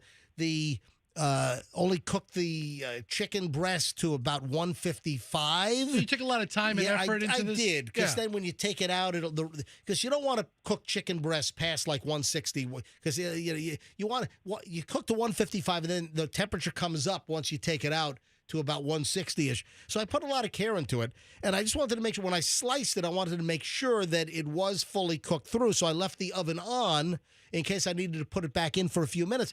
And then I said to Chloe, hey, Chloe, do me a favor and please turn off the oven. We do not need to put it back in. And Chloe, I fell asleep. I woke up at 1 a.m. and the oven was still freaking on. Okay. I made a mistake. I'm sorry. I gotta go. Hey, Hold on, Chloe, don't give me the bum's rush here. You Listen, could have burned down the house. listen, there is a bright red temperature that is in red LED on the knob that said it said 450. I never used the oven. I do not know that. I looked at all the dials and all of them were switched to off. No, that's the stovetop. Those are the gas burners. Okay, again, I don't know that because And I don't use the oven. The oven said bake with a big bright 450. Okay, I didn't look at that. I saw a bunch of offs and I thought I was good. All right? Then you are never to touch the oven in the house. Good, because I don't know how to. Well, clearly. All right. Are you rushed? Are you rushed for work? Yes, I have to blow dry my hair and get on the road. All right. Do you want to talk about the bonehead at the Publix parking lot last night? No, that's all you. Goodbye. Bye. My God, she's like a mini Michelle. She's not very helpful. So we're at Publix last night in order to buy her chicken breast. We actually went to a couple places. We did a three-way, actually. Last night we did Publix, Trader Joe's, and Sprouts. So we actually had like the little trifecta right there off of Southdale Mabry. I hit three places because, different places have different things that you want. And by the way, Publix, what's going on with Temptee cream cheese? Do I talk about Temptee cream cheese so much? We clear the aisles whenever we go. There's Temptee, we buy them all. It's been, our apologies, out of stock. Temptee cream cheese, which I've touted, and I know damn well because I've heard from people internally at Publix that whenever I talk about Temptee cream cheese, that it being the best cream cheese. It really is. Temptee cream cheese, if you want cream cheese for a bagel or whatever, you want Temptee. And like Winn-Dixie doesn't sell it, Sprouts doesn't sell it. Temptee. It's a New York cream cheese, and it is the best. And for whatever reason, Publix has been out of it for like the last 2 weeks. Has there been like an explosion at the Temptee factory or something? In upstate New York. Is there some extenuating circumstance that you just don't know about and you're speaking blindly? I don't know what the hell's going on, but it's been out of stock. Did a big truckload get hijacked like Guy Fieri's, not vodka, the tequila? Yeah, I know. Listen, bottom line is that whenever I talk about Temptee cream cheese, and the fact that I only can find it locally at Publix, I have heard from people internally at Publix that every time that I mention it, what are you, friends with a stock boy? Yeah, no. I have somebody on the inside. No. Somebody in analytics. You have Petey who works. Hey, Mr. Somebody that can see what's selling across every single location in the state. Hey, MJ, we're out of Temptee again because of you, sir. Would you like paper or plastic? Now Temptee's out of stock for some reason. Maybe you ought to do why is there a Temptee shortage? Yes, let's do a deep dive into the balances of cream cheese in the community. All right, so moving along. Speaking of the holidays and Christmas. What happened at Publix? Oh, that's right. Oh, I got to finish my story. Yeah. But I do have a Christmassy kind of story to talk about. So I take Chloe shopping. By the way, Chloe. Hey, Andrew, can you please pull up? Hang on, I want to turn my mic off. Okay, Hang on. So it's top secret. Go ahead. I'm gonna say it off the air. Each way is a surprise. So obviously now we're all MJ. Yeah. MJ's mic is shut off. And we can't hear what he's talking privately with Andrew. Yeah. This is a private great. Andrew, MJ. Hey, All right. I don't want to story top him, but I have a crazy Publix parking lot story yesterday as well. Okay, continue. All right, here's our Publix story. So I take Chloe. She needs to get the salad parts and everything. All right. And we pull into a spot, and we're close to the front of one of the aisles. You know, the handicap spot is just to the left of us. And I pulled in. That's a good spot. And we were on the phone with my dad. Chloe had called my dad on FaceTime while we were, driving around. Chloe's in the passenger seat and talking to my dad, who's still in the hospital. And they're FaceTiming. So we pull into the parking spot at Publix, and we just sit there for a few minutes to finish. And now I can actually, hold the phone and talk to my dad on FaceTime. And this woman comes out of Publix in a white Ford Explorer, I think it was. And she's in front of me. She's on the other side of the aisle, right in front of me. And she takes the bags out of her shopping cart and just kind of pushes the shopping cart, and it rams into the front of my car. It rammed. Like, what are you doing? The shopping cart hits the front of the right bumper of our new X5. Did it leave a mark? Yeah, did she push it at force, or did No, it leave no, a scratch no. or anything? It rolls and kind of, and I'm like, all right, it didn't hit that hard, but still, it hit the car. So what'd you say to her? So I get out of the car, and I'm like, look, and I'm like, I'm giving her the what the, bleep look, and she's like, it didn't do anything. I'm like, she's right. What? How about you control the freaking shopping cart? Then she takes the shopping cart and then just pushes it in front of my car and leaves it and gets back into her car to pull out. And as she's walking away, I'm like, you're not going to take it to the cart corral? And then she just says nothing. She gives me a look and just gets in her car and backs away. That's right. What a bonehead. Oh, man. I kind of What a parking lot putz. And What how the far heck? away was the cart placed? The corral. The It's called corral. the corral. The Yeah, cart corral. corral was, I don't know, it wasn't too far. It's not like it's a quarter mile So away. it sounds like it wasn't too far. Maybe you should have parked further away from it. Didn't No, you no, get no, this no, PSA no. the other day? No, That I was- park as no. far away as No, possible. no. I the was- cart corral has nothing to do with I this. was nowhere near it. I was Okay. nowhere near the cart corral. So it was a long walk for her. It was not You a were just like- long walk. It might have been, I don't know, a 75-foot walk. I mean, for her to hit the car and then to abandon the cart right in front of the two parking spots? I mean, what an inconsiderate woman.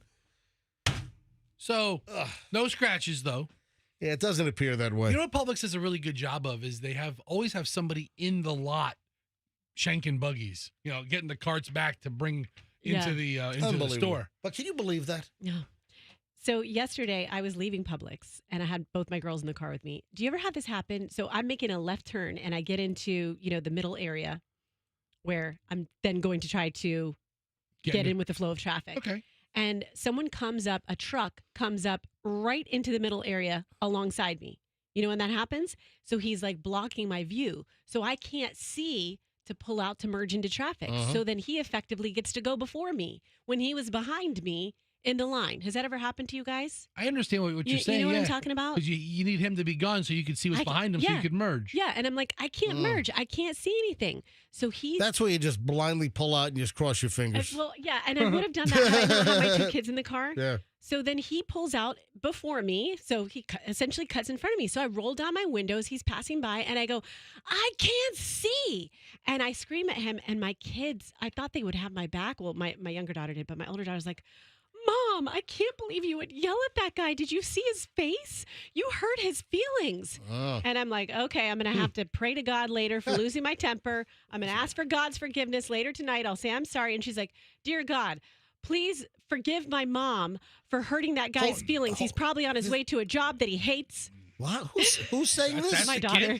Yeah. My God. What do you guys talk about Holy at home crap. for her to... I think everybody hates their job. Hey, before I get too far away from the Chloe, I did so much for Chloe yesterday. I picked her up at the Amtrak station.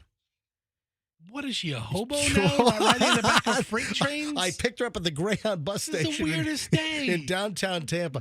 No, so I picked up Chloe, and then I took her food shopping, and then she leaves the oven on Who the hell $4.50. comes into town on a train? Chloe left town on a train because Chet, her boyfriend, Chet works in the Orlando area in Winter Park. And I'll pick you up at the train station? So he comes over here a lot during the weekends, but every once in a while, Chloe, and we found that the most efficient way is you can take the Amtrak from downtown Tampa right to Winter Park.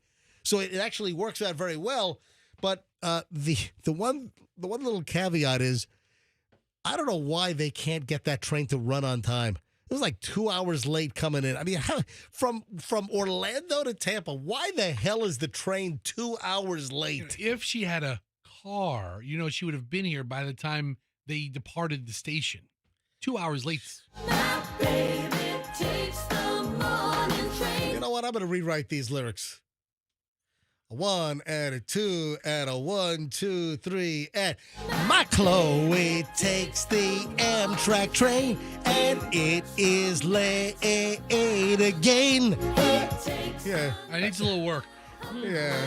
Need to work on it. I mean, why the hell can't the Amtrak be on time? But actually, instead of, How many people were on the Amtrak from Orlando? I don't know. Was it like mobbed when you got to the train depot? I don't know, but it's very easy, and it's a lot safer than driving on I-4. Does she get a sleeper car for you to take a 2-hour nap? Yeah. Oh, hang on a minute. What line? Let me take line 4. Does it stop in every little crummy town along the way? I think it stops in a couple of spots. Okay. Hang on a minute. Line 4. Hi, good morning, MJ Morning Show. Who's this? Hey, it's Michael from St. Pete. Hey, Michael, we're from St. Pete, and what's going on? What can we help you with? So back to your the cart situation. Oh, the shopping cart deal. Yeah, go ahead. Yeah, you ever heard of cart knocks or narcs? Cart narc? Narcs. Cart narcs. Yeah, I'm sure Roxanne has heard of them.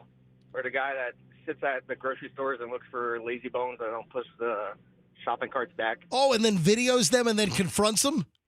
Yeah, that would have been perfect for that situation. Oh, yeah. You know what? I've seen some of the videos pop up in my Instagram feed. So, cart narc. And then he waits for people just to abandon the shopping cart. And some people are like, 12 feet away from the cart corral and will just... Is that the guy that also he'll put the cart right behind their car so they back up into it? Yeah, and then it puts the bumper sticker. He calls them lazy bones. Oh, yeah.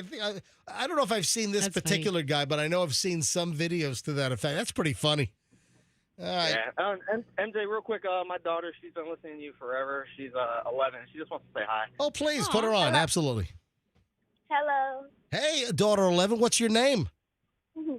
My name's Juliana.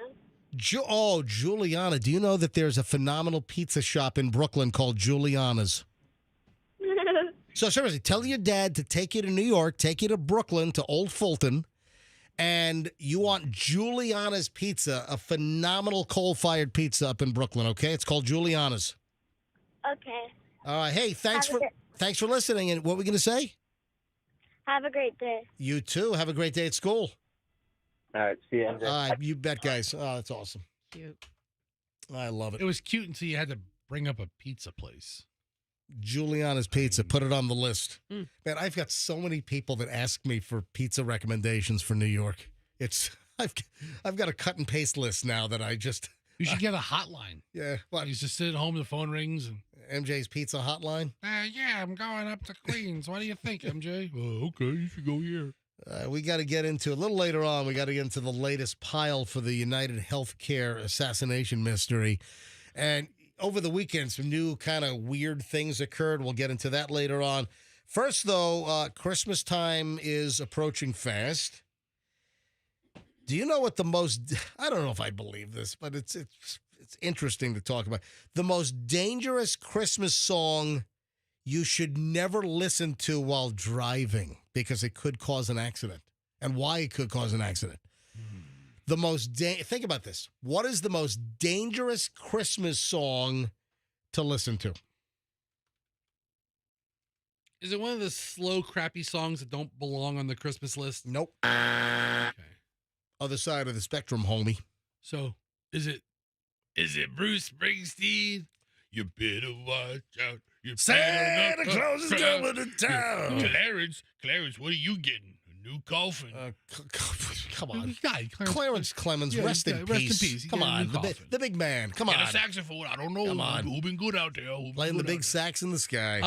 Is it the Mariah Carey song that makes people think they love it until the holidays come around and it's played so much they want to, have a mass suicide?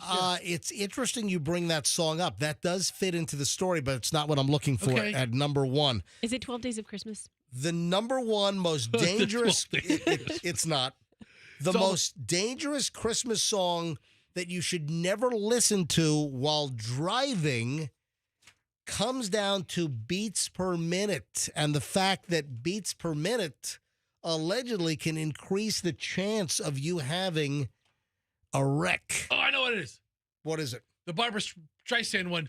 Jingle bell, jingle bell, jingle bell, jingle bell, jingle bell, jingle bell. What? Bojangle bells. What is that one? I've never- Jingle Bell Rock? No, Barbara Streisand has a Jingle Bell song I've never where heard she this. goes on this complete breakdown. Jingle bell, jingle bell, jingle bell, bells, jingle It bells. sounds like you're having a It sounds schism. like she's having a stroke in the middle of the song. But it's like this. Well, But you imitated it well. thank you. I mean, it's what it is. It's the Barbara Streisand. Apparently, the most dangerous song from the Christmas catalog that you can listen to in the car while driving is... Happy birthday! Frosty the Snowman was a jolly happy soul. With a corncob pipe and a bunny nose and 2 eyes made out of coal. I love this one. Frosty the Snowman, it's a fairy tale they say. So this has among the highest beats per minute for Christmas songs. Must have been some magic in that old silk hat they found. All right, so this was first recorded by Jimmy, it was first recorded by Gene Autry, and then a year later, or later that year, Jimmy Durante recorded this version. Just the same as you And it's a crazy 172 beats per minute. Sounds like it slowed down a little bit right there, though. Yeah, right? Yeah. All right, so Frosty the Snowman makes it more likely you're going to get into a car wreck. Why? Because the higher beats per minute encourages bad driving skills. That's the science. How'd they come up with that? How'd they figure that out? I don't know. So researchers have found that the higher BPMs or beats per minute encourages dangerous driving. So you apply, I think this is a little bit of a stretch, but you apply Christmas songs, and you've got number one is Frosty the Snowman, and then coming in at number two. Ma'am, don't move. We're going to extract you from the car. You know, we've talked about this, and I'm moving on now, folks, but just heads up when you're driving and, there's Christmas music on. The deadliest song for me is the Wham! Last Christmas song. Oh. Because I want to drive my car into a telephone pole. I hate that song. But you hate the... Last Christmas, I gave you my heart. But Last Christmas, I had a big fart. Yeah, right? But the very next day, you gave it away. It's a terrible Christmas song, that is. And they play it everywhere. Some stations don't play the fart version. Unfortunately. Yeah. I'm going to make sure they put the fart version in this year. Yeah, it's the alternative lyric. All right, so I've talked about this next thing in the past, and I just noticed it seems to be getting worse. I think I mentioned this, might have been last year, might have been last football season, actually, so I don't think I've brought this up since last year. But I'm watching the NFL on CBS yesterday. Why? Because CBS had... Oh, the Bucs game. The Bucs game, yeah. So the Bucs were on CBS, not on Fox. And I've pointed this out on numerous occasions. The voiceover guy on CBS and the guy on Fox also has a weird delivery as well. And I'm talking about the announcers that reel off the sponsors. This game is brought to you by Ben Gay and Aquavelva. Or whatever it is. No, but seriously, I mean, and it just seems to be getting worse. I don't know what the heck it is, but I want to give you an example. And this is the CBS guy. All right. So I've got 3 examples here. And I'm just trying to figure this dude. Does this guy talk like this at home? That's what I want to know. This guy right here. The NFL on CBS is sponsored by MetaQuest. The NFL on CBS is sponsored by MetaQuest. Expand your world. Hey, expand your world. And by Taco Bell. And by Taco Bell. Hey, honey, I'm driving home from the office. Do you want me to stop at Taco Bell? Would you like a chalupa? Hey, honey, I'm feeling frisky. When I get home later tonight, you want to get it on after we have some Taco Bell. Yes. I mean, what, does this guy? I want to meet this guy. This dude right here. I want to find out. Does he talk like this normally? You know, all the time. Taco Bell. Hey, I think it gets even worse. I think I've got some other examples here. I think I recorded like 3 of these from yesterday's game on CBS. The NFL on CBS is sponsored by BetMGM. By BetMGM. Sportsbook born in Vegas. Sportsbook born in Vegas. Gamble responsibly. Oh, yeah. Please gamble responsibly. Burger King. Burger King. Hey, honey, you want me to stop at Burger King and bring home a Whopper? You know, it's flame broiled. I was thinking Taco Bell, honey. Oh, so no Burger King. You want Taco Bell. Is that what you're saying? I think they were the third quarter sponsor. And by Honda. By Honda. Hey, what kind of car do you drive? A Honda. What kind of car do you have in the park? A Honda. How about a Toyota or a Chevrolet? How about a Ford or a BMW? No, I'm driving a Honda. I want to meet this guy. I'm telling you, I want to know, does he say, hey, nice to meet you? Hey there, MJ. Hey, I think there's one more here. And it was just like, dude, come on, just speak normally. The NFL on CBS is sponsored by Capital One. Capital One. Capital One. What's in your wallet? Oh, he says it all right. What's in your wallet? What's in your wallet? Wow. And by Wingstop. Bring the flavor. Order at Wingstop. Wingstop. Bring the flavor. Fester, you trying to search for the guy that does I can't find him because I type NFL on CBS voiceover guy. It's bringing up all the announcers. Here's Jim Nance. There's Kevin Harlan. There's, So I don't know. I want to find the guy who does the promo package. It's the guy on CBS, and typically it's coming out of a commercial break. Yeah. Once a quarter, this guy does the sponsors. I want him to do, you're listening to the MJ Morning Show. I wonder what that would cost. Yeah, to have that guy do that for Probably me. $1 million. Probably so. All right. 8:13 at the MJ Morning Show. Oh, man. I'm sorry, that's funny stuff. All right. A woman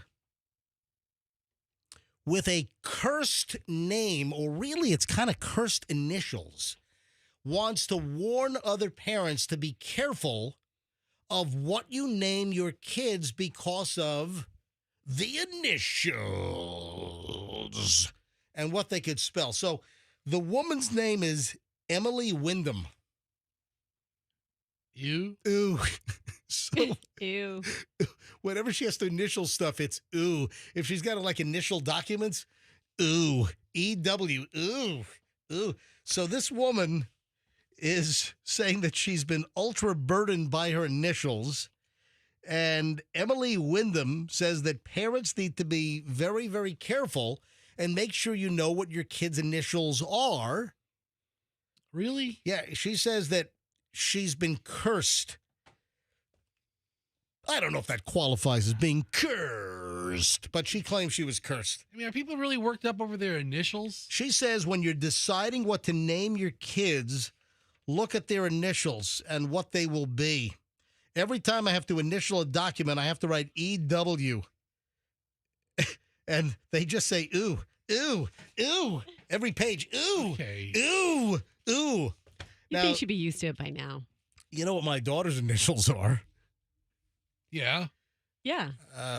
She's the drugstore. Yeah, the drugstore. Yeah, Chloe's CVS because she's Chloe Victoria Schnitt. I can think of a lot of worse initials than ew or CVS. How about like SUK? Like, Yeah. How about SHT?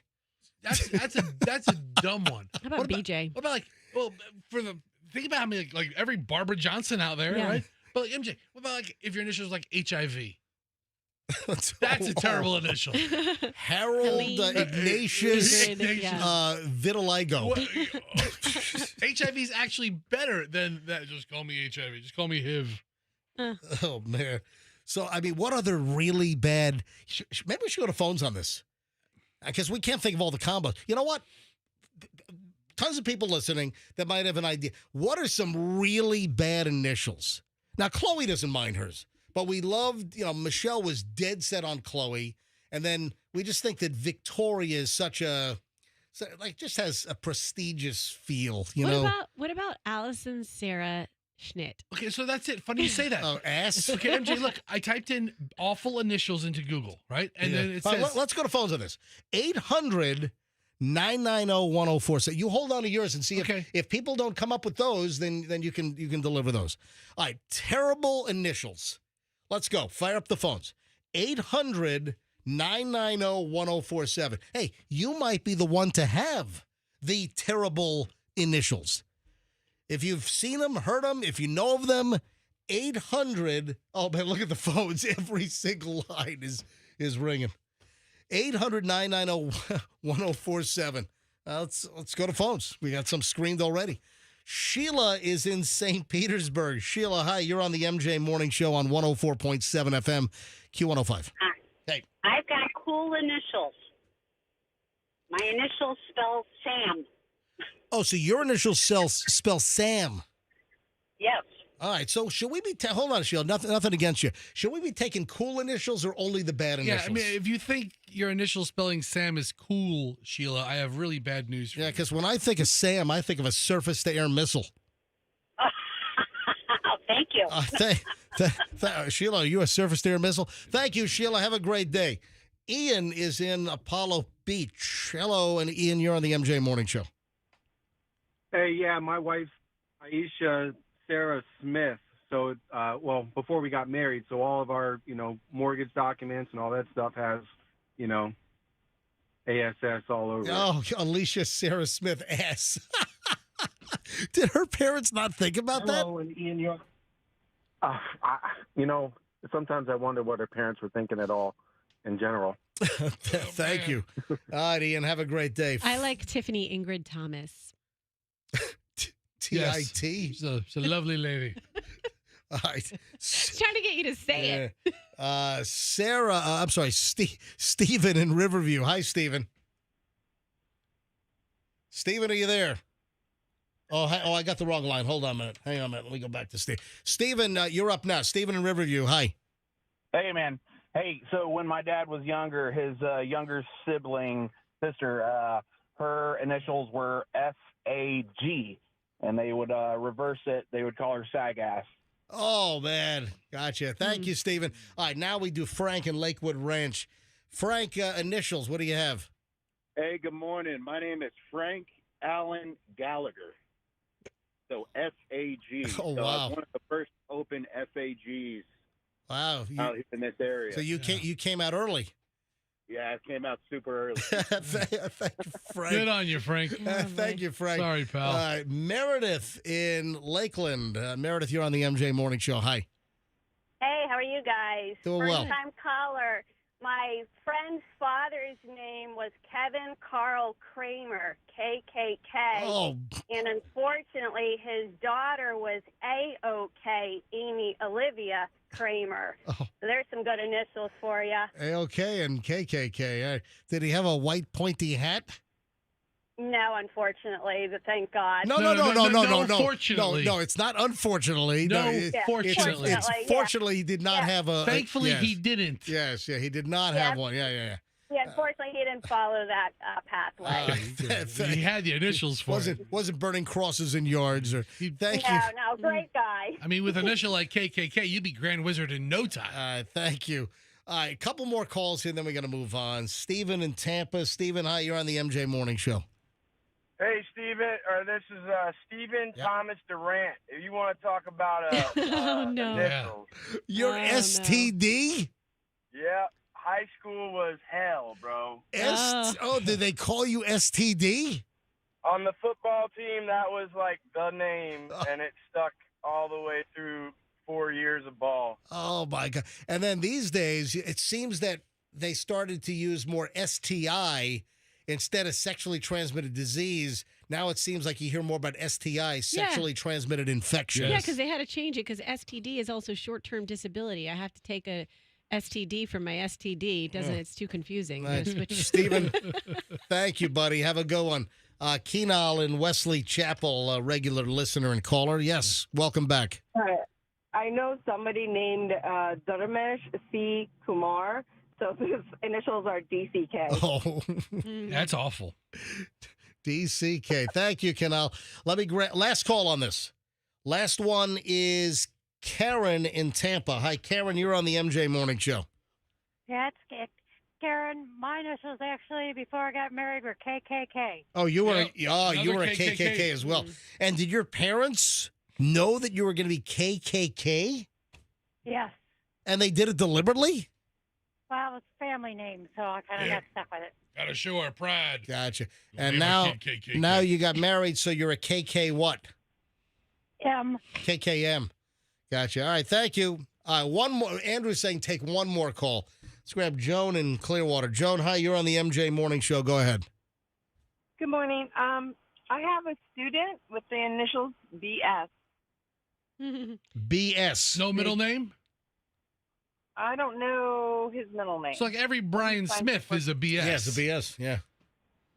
BS. Or Barbara Streisand. So, MJ, I typed in awful initials into Google. Ass, of course, popped up. We had a couple of those. Yeah. Bum, rat, bad. Rat. Of course, Thank you. we've had Thanks several, for the call. several KKKs. Right.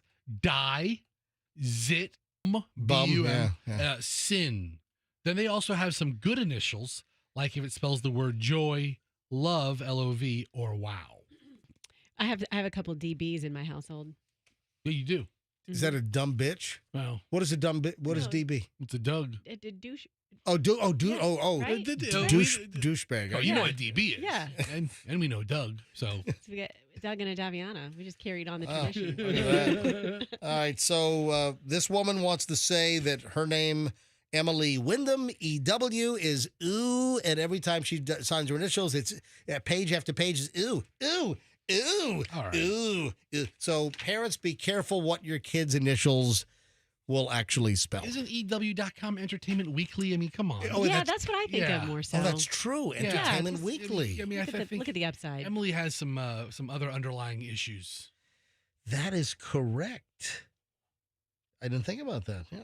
All right. Let's see here. What? I don't know.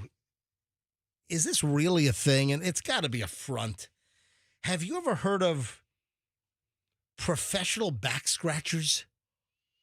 I mean, I Oh my wouldn't mind God. having one on staff. Yeah, Come right. Oh my God, I would hire one in Here a at the heartbeat. station, in my house. I would petition to have Andrew fired to us have a morning show back scratcher. There is a Wall Street Journal report about people paying hundreds of dollars for a professional back scratcher. And the story talks about Tony George. That's Toni. So this is a female Tony. Toni George, 55 years old, and the owner of the Scratcher Girls in Miami. Are you kidding me? They charge $130 an hour for, in her case, scratching people's backs using her 3-inch manicured nails and raking them down clients' backs. That sounds like a deal. Also, arms, legs, scalp, even the insides of their ears with her 3-inch manicured nails. And the Scratcher Girls in Miami. Come on, how is this not a fraud? You're telling me it stops just at scratching? You're telling me that some of these girls are not plied with extra money or offering up extra services? Scratching is the gateway gateway treatment to doing it. I could be way off base here. Listen, there might be, but I mean, it's not the first thing you think of. Someone is paying a girl $130 an hour to get their body parts scratched with the woman's nails. I would pay feels good. about that to have a 1 hour professional massage, right? Yeah. $130 an hour. It doesn't seem ridiculous for a professional's time as a masseuse. And nobody's asking anybody to roll over or anything like that. You know? I might be way off base here, but it just seems like it's like a precursor, you know? Sign me up. Scratch envy, huh? We open up little scratch parlors around. The story says that. I like that. Do we have those? No. I don't think we have a scratch parlor here in Tampa. I wish we did. But yeah, I'm saying let's make it a franchise. But there have been all kinds of operations around town that have. I'm trying to think. Remember Brian James? Yes. Remember Brian BJ. James? He worked with us over at the Power Pig, and he was the voiceover guy. He was also the voice of Channel 10 News. Was he he was Channel 10's voice. Also, nationally he was the voice of, was it Access Hollywood or was it I think it might have been Access Hollywood. He was the voice of Access Hollywood. One of those big syndicated shows. Oh, Brian James was a great guy, a great voice talent, and he died prematurely. He had, was it a heart? I think he might have had a heart issue. Attack, 46 or something. I mean, just a ridiculously young age. And he was just a sweet guy, nice guy, great voice. And I remember he had a friend that owned some of these massage places. And I'm trying to remember some of the fronts, like crazy fronts for like the prostitution. Yeah, okay. And but this may not be that. Aromatherapy. Guys would go into a room and they would like burn incense and stuff, or like liquid aromas or whatever, or a candle. I don't know what the hell it was. Once the room smelled like baked cookies, and you walked. Yeah, so aromatherapy was and if you wanted a little more than the aromatherapy, then I guess you negotiated with the woman. But there have been, I'm telling you, that like some of what are the what was the one? There was another one, modeling, like private, like bikini modeling or something, right? And you could hire the model for an hour of them modeling. Whatever. I don't know how much time, what the increments were, but you hire the model and they're coming into bikini model for you. And I'm guessing for just a little bit extra or maybe a lot extra, there's a whole host of possibilities. Yeah, I don't know what other fronts there are, but I remember Brian telling me about aroma and bikini, and I'm sure there are other, but it sounds like, a scratching studio or a scratching place in some seedy strip center is like another like front. But I don't know. Hey, see, look, go to Google, see if you have any back scratcher Tampa Bay. So I typed in professional back scratchers. Yeah, type in back scratcher Tampa Bay. I typed in professional back scratchers near me. I wonder if this is a thing where there's a storefront where you can go into get your back scratched. Ooh, yes. I would go today. About Scratcher Girls. Oh, so that's the first thing you come. The Scratcher Girls LLC. Hold on. It'd be cool if you could go get your back scratched and then buy lotto tickets. No, that's the one in Miami. Go to that. The Scratcher Girls. That must be the one in Miami. Go back up. I'm trying. Hold on. Go back up. Click on that. About Scratcher Girls. Ooh, those girls have long nails. The Scratcher Girls is the first family owned and is the first business of its kind. We are first professional back scratchers. This might be the Miami. I typed in Tampa, so if it's hold on, scroll up. Listen, I can be way off base, and these girls are probably, this is probably totally legit. Yes, the girl that was interviewed. So the woman interviewed by this is in Miami Gardens. Miami Gardens. So the woman interviewed by the Wall Street Journal. It sounds like their Scratcher Girls operation is legit. On the surface, and I have no knowledge otherwise. You know what I feel like with back scratching? Like I'm picturing myself paying for this service. Okay, like a massage, I can get a massage and I can talk for a few minutes and still have it be enjoyable. But I feel like to truly enjoy a back scratching service, you couldn't talk ever. Well, massages are like that too. As much as you talk during massage. I don't know how I forgot this, but like all of the busts we hear locally or in other surrounding counties, with the Asian massage parlors. Okay, that's not a really great front. That's like the worst front of all. That is like aromatherapy. They're putting some creativity in there. You're just saying Asian Yeah, massage. yeah. That's a terrible one. I didn't say it because it's so obvious. Asian Lotus Spa or something like that. All right, so here's a video, MJ. Yeah. I think of one of the scratchers. Oh, okay. Roll the Off audio. their website. Scratching has actually given my life meaning. The endorphins that's extracted from the brain, it just gives you a feeling of zen. My name is Tony George, and we're That's the her. one and only professional scratchers. All right. Our scratching business is the only one in the world. We ask our clients when they come in for a session the pressure that they like, and if they would like to have the massage oil. I want claw marks in my back. Oh, look, is she using chopsticks right now? Are those chopsticks? I want ripped skin and blood dripping. She will give it to you. She will give you what you want. I want like Freddy Krueger style. Listen, I like I was mauled by a bear in the Rockies. How about a pit bull? Yeah. You guys are making jokes. Miss Tony over here, for the right price, will cut you up. All right, so Tony and the Scratcher girls in Miami, that seems legit. But how long before others co-opt this and turn it into like a prostitution front? I was just thinking a really nice franchise across the country. Yeah, right? You go to Franchise Expo, yeah. be a back scratcher. You know, I am so deep into ASMR now, guys.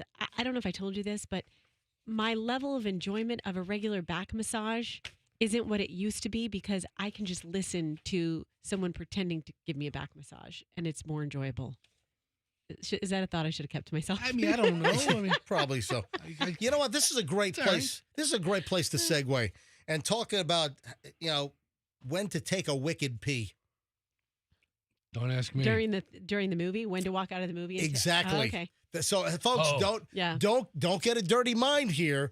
There is a whole discussion online. If you're going to see the movie Wicked, when should you go to the bathroom? When is a proper time to go to the bathroom during the movie? Because that's a long movie, right? I was like 3 hours. Well, go to just type in running time of Wicked. Running time Wicked movie. Time. Okay, how long is it? 2 hours and 40 minutes. Yeah. So you stay for the previews. Previews Oh are my now God, 40 minutes. you're over 3 hours Yeah. invested in this thing. So when is the right time to pee during Wicked? There's a whole internet group. There's a whole thread on this online on when to take a wicked pee. Man, I got to take a. This is crazy. I guess the movie clocks in at 2:46 is what this says. Picking the right moment for the wrong reasons. So no one actually agrees when to use the bathroom during Wicked. Hold on. Is there a 15-minute intermission? Or are they talking about... I don't know. I don't think there is. The runtime for the Wicked musical, I guess that's not the movie, is 2 hours and 45 minutes. Oh, no. Oh, that's the Broadway show. Two things. The movie is 2 hours and 40 minutes. The Broadway show is 2 hours and 45 minutes with a 15-minute intermission. Well, this story says that the Wicked movie is 2 hours, 46 minutes. Anyway, we're splitting hairs there. But I guess no one can agree on when to... Now, I'm not going to see this movie. I'm sorry. If you're into it, then have at it. I will never tell you what you should like, or well, maybe I will. But tempting cream cheese. If you want to see Wicked, that's your prerogative. I have no desire to see the movie Wicked. And let's see, the top two favorites to pee are The Sentimental Man, Jeff Goldblum's solo number, and Something Bad, where Dr. Dillerman informs animals of the disturbing happenings in Oz. Oh. So those are a couple of the emerging places if you got to pee during the movie Wicked. And don't forget, I think soon, in a week or two, aren't movie theaters around the country supposed to have the coordinated sing-along shows where, don't go to do not go to a normal showing of Wicked and start singing and walking up to the screen. Don't disturb people and be an ass clown. Wait until the designated showings, and they're going to have these, I think, like Christmas Day or Christmas Eve. They're going to have them nationwide where if you want to show up and turn the thing into a sing-along spectacle, that you can go to one of those shows. But don't do it during a normal show and interrupt things and piss people off. But whatever. If I want to sing, I'm singing. I'm telling you right now, I'm not going. Did you, Fester? Did you go? Your kids want to see Wicked? You know what? It's one of the things that we were contemplating if we want to send mommy and daughter to, and I don't know that we are or aren't. You want to hear something funny? Yeah. I've got to be really careful on how I say this. 2 men posed as construction workers to get into Kyle Field for the A&M Texas game. Okay. Mm-hmm. So what kind of construction were they going to do during the game? So they're posing as construction workers with construction garb and I guess hard hats on. And then they had fake names as well. You got to hear this. This is from KCEN TV. The headline is Police Arrest 2 Men Posing as Construction Workers Attempting to Enter Kyle Field for A&M-Texas game. Big game. In a story, this is out of College Station, Texas. In a story seemingly straight out of a cartoon episode, 2 men were arrested for attempting to enter Kyle Field on the day of the 2024 Lone Star Showdown without tickets. The catch? They tried to get into the stadium. According to the Texas A&M Police Department, the 2 tried to get in posing as construction workers in reflective vests and hard hats. But wait a minute, it gets better. Okay. Oh, boy, does it get better. I got to figure out if I can say one of these things. Say it. However, the kicker is the names of the construction workers they were posing as. According to the arrest affidavits. Oh, my God. What is it? The day of the game, the 2 men had pictures of themselves as ID photos, but had their names displayed as Harry AZCRAC. Harry AZCRAC. Mm-hmm. Harry Ascrack. Mr. Ascrack, paging Mr. Ascrack. All right, the second one, I don't know if I can say on the air. All right, what's the first name? Duncan in her. Oh, no. What? I'm leaving out the middle of the last name. Duncan my bleep in her. That's a great name. MCCOCKINER. Oh my gosh. Yes. I didn't know what it was. First name Duncan. Oh my God. Can you believe the names? And they're surprised they were caught. You could go with like a Bob Jones or something. Listen to this. While obviously not their real names, both men were booked into the Brazos County Jail for criminal trespass the day of the incident and were released the day after, according to county jail records. That wasn't the only highlight, blah, blah, blah. Anyway, so that's hysterical, That's isn't funny. Mr. Ascrack is more than a construction worker. Yeah. He's also a plumber. Yeah, Harry Ascrack, AC. I haven't heard that one before. Have you? No. I got to be honest. I haven't heard of both of these. I haven't heard of Harry Ascrack and Duncan Mc... So, well, I hate to point this out, but isn't the last name supposed to be like a last name someone would actually have? How about don't have any fake name like it's Bart Simpson pranking the bar in The Simpsons? Yeah, the MC name I've heard before with Barry as the first name. Oh, Barry. I got you. I've never heard the Duncan. Yeah, the Duncan. Oh, man. So they were arrested on the spot. This apparently is an issue. And, with Taylor Swift ending her 2-year Eras tour last night in Vancouver. I think it was it. And now she's going to be I think she's going to disappear for a year, is what the rumor is. And just kind of work on that phony relationship with Travis Kelce. Why are you like that? Yeah. At this point, I mean, it's seeming like more than just a ruse. I don't know. I'm kidding around. I don't know. Who am I to judge? It's like whenever somebody talks about you and Michelle, that sham marriage between MJ and Michelle. Big old arranged sham marriage. Michelle's parents and the arranged marriage. All right, so Taylor Swift ended her tour last night, but that's not where I'm headed. Apparently, there are divorces that are happening because of wives that are obsessed with Taylor Swift and husbands cannot deal with it. So they're divorcing their wives because of their Taylor Swift obsession. Oh, man, I can see that. I mean, if they're super big fans. I don't know. Some men married to Taylor Swift fans cannot deal with their devotion, their obsession, and they're getting divorced. Kristen Collins, 41, said that her husband was being driven crazy by her fandom. Yeah. For Taylor Swift, and that it broke up their 9-year marriage. Come on, there must have been other problems in the relationship other than Taylor Swift and the wifey being a Swiftie wifey. If that's all she talked about, if she was like it was her new religion, Taylor Swift, I mean, that'd wear thin. I like 2 of her songs. Kristen Collins,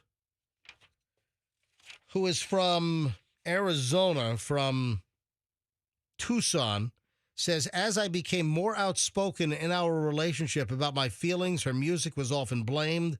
Like maybe I was listening to too much Taylor Swift and ruminating about our problems.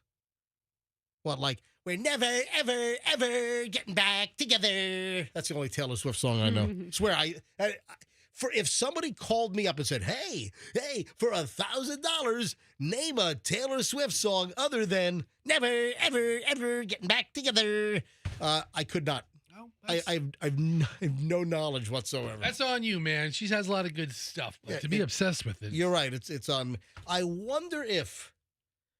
What time is it? 8:42. All right, we've got some time. Listen, I don't know if this is going to go anywhere. This could be just a big old goose egg. But if there's anyone listening right now who had an issue with Taylor Swift intervening or causing a problem with the relationship, any women, any men, are there any listeners that are similar to this woman, Kristen Collins from Arizona, where the marriage ended because of her obsession, devotion to Taylor Swift, and the husband couldn't take it any longer?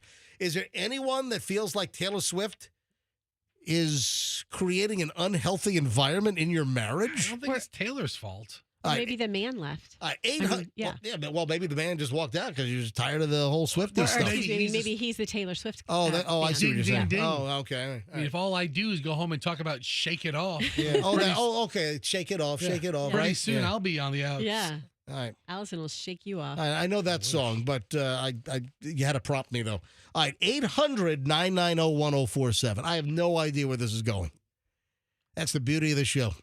800-990-1047. You're listening to the MJ Morning Show. Q105 is on 104.7 FM. Spread the word. Tell everyone about the MJ Morning Show, that they should listen. There's no better pound-for-pound morning entertainment on a daily, consistent basis than this show right here, the MJ Morning Show. All right, 800-990-1047. If you know of any relationships that have been compromised because of Taylor Swift. That's a tough ask. But you know what? I bet you there's more people out there than we know. Because there are a lot of Taylor Swift fans. Oh, Intense ones. Got at least one being one screened right now. All right, hang on. Let's see where this goes.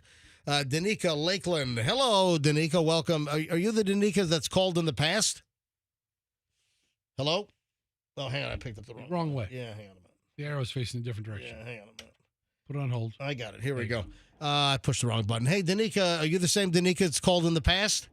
I am. All right. Do you have a Taylor Swift story? I do. So my ex and I were together for 5 years, and we originally broke up in April around the time that the Tortured Poets Department came out. And I would send him songs. I was like, listen, this is us.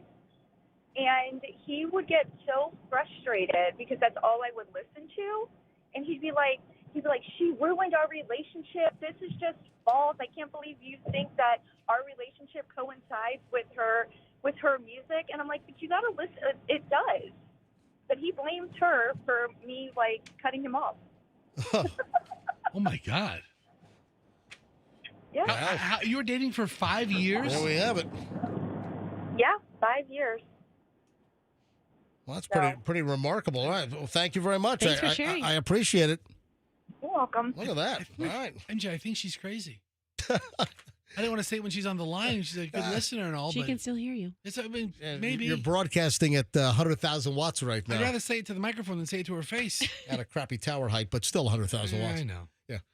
Anyway, so Danika's a good sport. All right. Yeah. I think Danika's just fine. I think she sounds like a lovely, lovely I listener. think suddenly Danika's BS crazy. All right.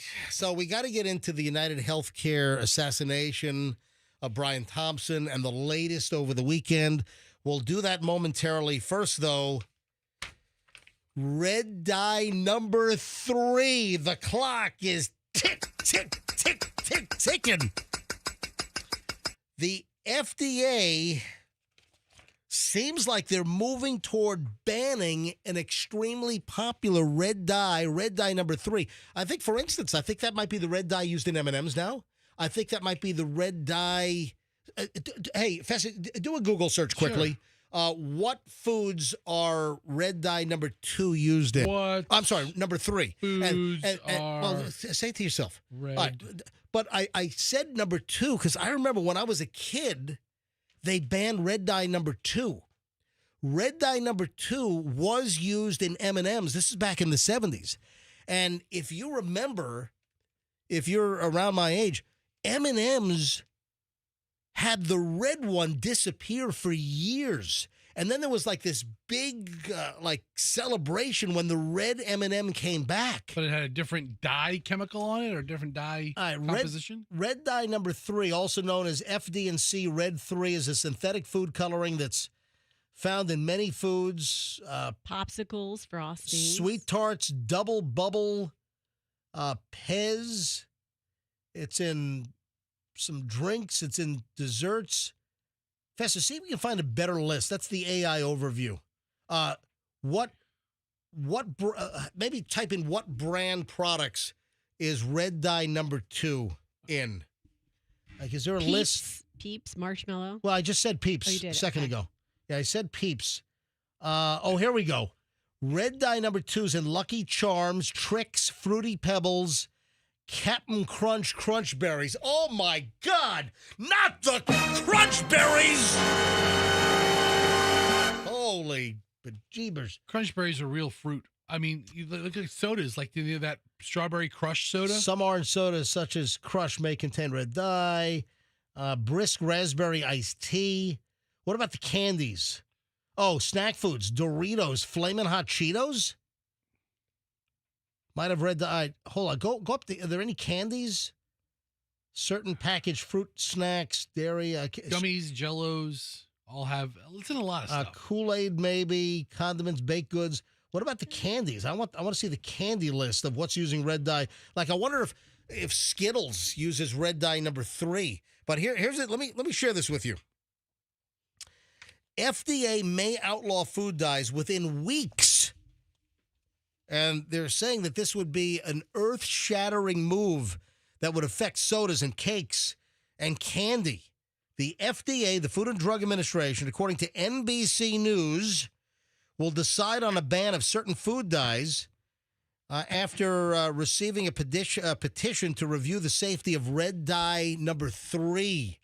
With red dye 3, we have a petition in front of us to revoke the authorization board, and we're hopeful that in the next few weeks we'll be acting on that petition, said Jim Jones. Get out of here, Jim Jones. I'm in charge of the Kool-Aid. No. Jim Jones, that was Flavor-Aid. Flavor-Aid. Just so you know. In Guyana, in Jonestown, with all the people that drank the cyanide-laced drink, it was not Kool-Aid. A lot of people say, oh, drink the Kool-Aid. It was actually Flavor-Aid brand. Which contained red dye. Guys, too. you know what? I'm making up this parody song in my head right now. I don't know if it's a hit or not. I don't know. Let's find out. Okay. A little bit of Lucky Charms, here I am. A little bit of red dye, I'm a fan.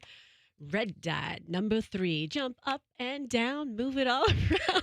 All right, Lou Bega. Okay, it's Roxanne Bega over here. Roxanne, I'm not going to lie, it has chops. It needs work. But the jump up and down, that's what the problem is, because it causes like some ADHD issues with kids, is what they find. Cancer.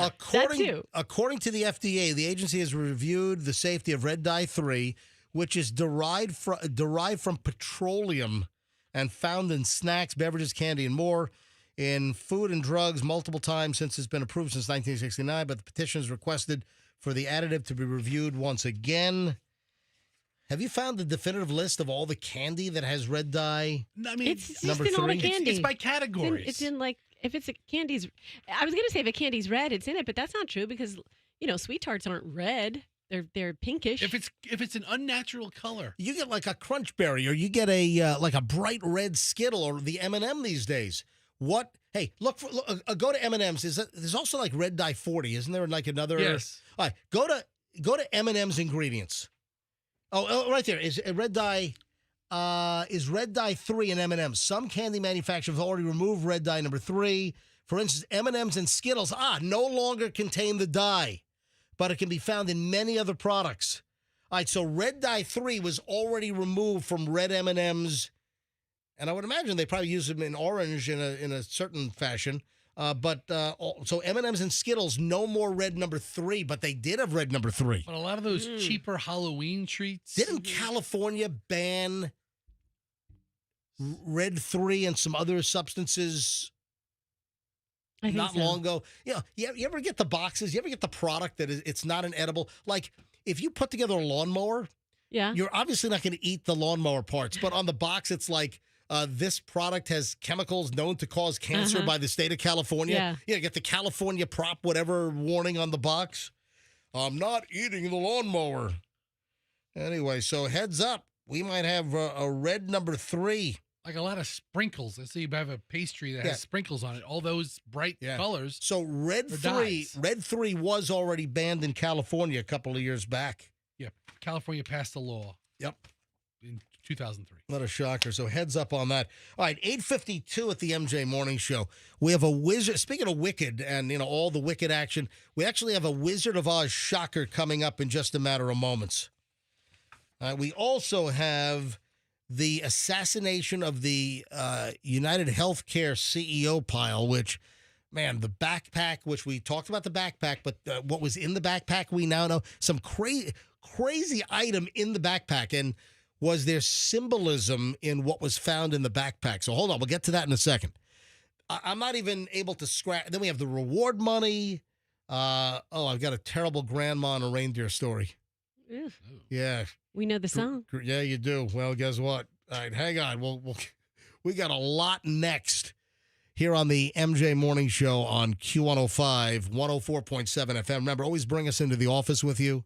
You can listen to us on your phone. We're on all the major apps. You can even download the Q105 Tampa Bay app and listen live on your phone, or Odyssey or iHeart or TuneIn. You can listen on your desktop. Go to your computer. Just dial in mjmorningshow.com on your regular computer. Upper right-hand corner, there's a red button that says Listen Live. So you can get out of the car and just go right into the office and keep listening to the MJ Morning Show, which I highly recommend that you do.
right, here we go.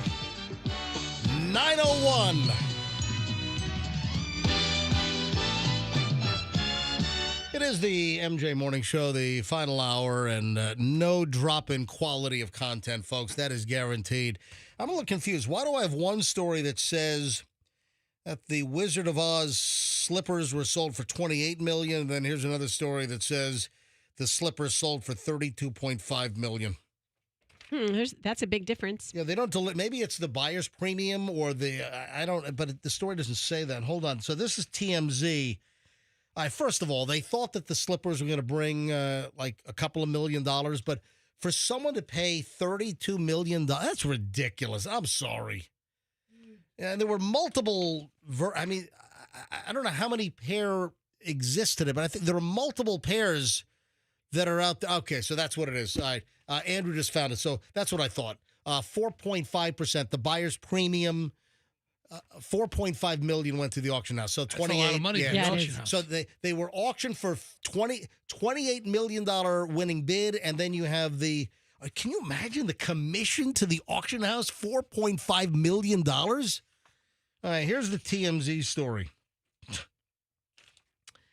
They sold over the weekend for a record-breaking $32.5 million. The slippers worn by Judy in the 1939 classic film The Wizard of Oz.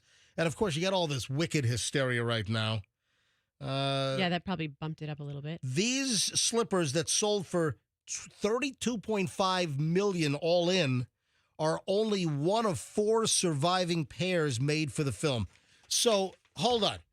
So, there are 3 other pair of ruby slippers. It's not like this is one of a kind. There are 3 others. That's pretty rare, though. Now, these are the ones that were stolen from that museum some years ago, and they were missing for like a decade or something, right?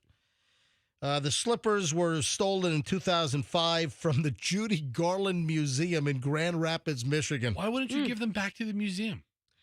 And remained missing for over a decade. They were recovered during an FBI undercover operation. Operation what, Tin Man? What was it called? Cowardly Lion. Operation Munchkin. They recovered the slippers back in 2018. Wow, the sale of these slippers, the Red Ruby slippers, have shattered previous Hollywood memorabilia records, like the 7-year itch dress worn by Marilyn Monroe, which sold for $4.6 million in 2011. I don't get these ridiculous prices. Listen, if you're like Elon Musk and you have $300 billion, I mean, what is, 4.6 million? What's 20? It's nothing. It's a latte, frappe, crepe, latte, at Starbucks, in the scheme of things. But still, I just don't understand. It's a lot of money. Yeah. I mean, I don't know who the buyer was. I haven't seen who bought them. The Julie Garland Museum has come out with a statement to say they were not. The Julie Garland Museum? Julie? What is it? Wait, did you really call her Julie Garland? What's your name, Julie? What is wrong with you? Are you conflating her with Sound of Music? What is the matter with you? Julie. Come on, dude. That is inexcusable. Julie Andrews, Judy Garden. Judy Garden. Julie Garden? No, I'm actually. Judy Garland? Yeah. All right, listen. Judy and Julie's not that far off. Fester. The Judy Garland Museum. You're a dope. I mean, for you not to know Judy Garland? Listen. To say Julie? So her sister Julie Garland's museum, the Garland Museum, there we go, has come out with a statement to say that they were not the winning bidder. Yeah. And they've been trying to raise funds. Why would they not get it back? Yeah. If it was stolen from the museum. Oh, because they were on loan to the museum. Oh. They weren't their slippers to begin with. Okay. And then they were stolen from the museum and then recovered like 10 years later by the FBI, or 13 years later. So the rightful owner, I guess, had the slippers, auction them. Can you imagine that now you've got a $28 million payday? Wow. I mean, there's no mortgage on these things, right? I mean, you'd think they're got to pay federal taxes, and I don't know where the owner lives, and some state taxes on the capital gains on this thing. But that's enormous. I heard a weird kind of rumor one time that whenever there's like an up-and-coming starlet, a young actress, and she's being wooed by various directors, and they tease her with, "Oh, there's going to be a Wizard of Oz remake, and we want you to be Dorothy." Have you ever heard that rumor? I've never heard that. It seems so old-fashioned. Doesn't it, though? We're going to have a Wizard of Oz remake. Come sit on the casting couch and have a cigarette, darling. Years ago, have you ever heard Friend of Dorothy? No. You've never heard that? No. Yeah, I have. What's that? Years ago, I don't know where it came up, but we heard the expression, if you're a friend of Dorothy. So, Dorothy from the Wizard of Oz, right? If you're a friend of Dorothy and you hang an upside-down pineapple from your door, whoa. Well. What is it? What does it mean if you're a friend of Dorothy? It means you're a gay man. Yeah, a friend of Dorothy. Oh, I had no idea. So was Judy Garland like very gay friendly? Was that she's sort of a gay icon? She was, and they. But a friend of Dorothy, if you say, "Oh yeah, he's so a friend," that's code for yeah, it's code for a gay man. If you're a friend of Dorothy, A very common. They love Dorothy. Do they still Never use heard that. Do they use that terminology still? I don't know. Is that still being used, friend of Dorothy? I'll check next. Well, type it in, dude. You got to Google in front of you. It still exists, but I don't know if they still use it. I'll ask around next Pride Parade. Just type in, is friend of Dorothy still used? Friend of Dorothy. I'm just curious. Still used. So back to the slippers. They were displayed at the Judy Garland Museum in her hometown of Grand Rapids, Michigan, in 2005, when Terry John Martin used a hammer to smash the glass. Its use has declined in recent decades. Okay. As LGBT has become accepted. So FOD, friend of Dorothy, has been replaced by LGBT, but then you got the Q and the plus and all that stuff. LGBTQ+. And the semicolon and the all the ampersand. I mean, we have Paramount Plus, so why not have LGBTQ+. Now, by the way, the guy that smashed the cabinet is 77 years old now. The guy that stole the ruby slippers back in 2005. Yeah, now he's an old man. Yeah. Martin, who stole them, now 77, lives near Grand Rapids. Wasn't publicly exposed as a thief until he was indicted in May of 2023. What did he do with the shoes? He pleaded guilty in October 2023, so just over a year ago. and he was in a wheelchair and on oxygen when he was sentenced last January to time served because of his poor health.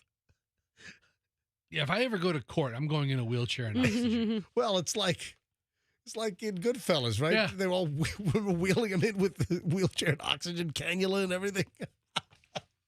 Like a Sopranos episode. That too. Yeah. Uncle Junior, Uncle right? Ju- But also in Goodfellas, weren't they wheeled in also? And was that another I don't remember. Casino Goodfellas? The ruby slippers, man. That just seems like a ridiculous price. It does. Listen, if you have the money, I mean, there are some guys who are so filthy rich, it means nothing. Right. Well, guess what? What? Oh, that's not an upcut. What happened to the first beat? Is it a fade up? No, whoa, hold on. Play it again. That sounds like it's like we're missing a dun dun dun. Yeah. Grandma got run over by... Is this our air? Do we play this one on the air? Andrew, that's We play this at all? That's I don't know if we played it at all. That is upcut. I'm sure that plays.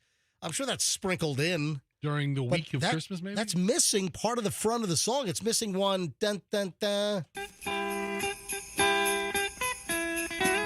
Hey, bring up. Grandma got run over by a reindeer on YouTube. All right, while you bring that up, and I'll do a comparison in a minute. But Grandma really got run over by a reindeer. There was a turkey trot in upstate New York, and a rogue deer knocked two women off their feet at the Watertown, New York annual Turkey Day run. And it was caught on camera. And Grandma got run over by a reindeer as a reindeer just flew into the crowd and knocked Grandma over, knocked her flat on her butt. Oh, no. Captured on, I mean, look at this. Hey, I can hold this up on MJTV. Look at this. Poor Grandma. I mean, look at the deer. Oh, deer. All right, so it's Elmo and Patsy that originally sang that Yes, song. of course it is. Okay, I'm just saying, not everybody knows. I think Elmo was a dentist or something. I thought Froggy used to tell a story that Patsy was his music teacher. I think there's some local connection to the Tampa Bay area as well. Absolutely. Oh, dear. Yeah, so this woman was mowed over by a deer, and so Grandma got run over by a reindeer. All right, did you find the song for me, Fester? I think so. All right, let me take control of this. All right, so let me bring this up. And yes, see, that's right. You hear that dun dun dun? Yep. So this is off of YouTube. And then we have our version here in the studio, which is like totally upcut. Yeah, it's missing like the first beat. Wow. We can't play that on the air. We got to get the damn song recorded in our system correctly. Unacceptable. All right. Andrew says that, that's enough. Shut it off. All right. Let's get into the, nothing says the Christmas spirit like the CEO of United Healthcare's demise. Hey, did you find the Saturday Night Live? Is it up there? Oh, Saturday Night Live. I guess they had a weekend update kind of spin on the United Healthcare assassination situation. Hard to find some humor yeah, for late night TV You know in what? that. Not as hard as you'd think. Because this is going beyond just a murder, MJ. This is now pop culture. You know what? You're right. It is pop culture. It's crazy. So let me just tackle this just piece by piece, because there's been a lot that's developed since Friday. So first of all, by Friday, I think we already had the NYPD. The NYPD had offered a $10,000 reward, which frankly that's embarrassingly low. NYPD $10,000 reward. Come on. How much is United Health offering? How about a couple of shelled sunflower seeds? I mean, real $10,000. Anyway, United Health is giving free Ozempic to whoever turns in the shooter. Now, speaking of United Healthcare, there's been no reward from them, which is very odd. Why hasn't United Healthcare offered a reward for their cut-down CEO? That doesn't make sense. So United Healthcare. And I haven't seen anything from his wife, who we think is estranged.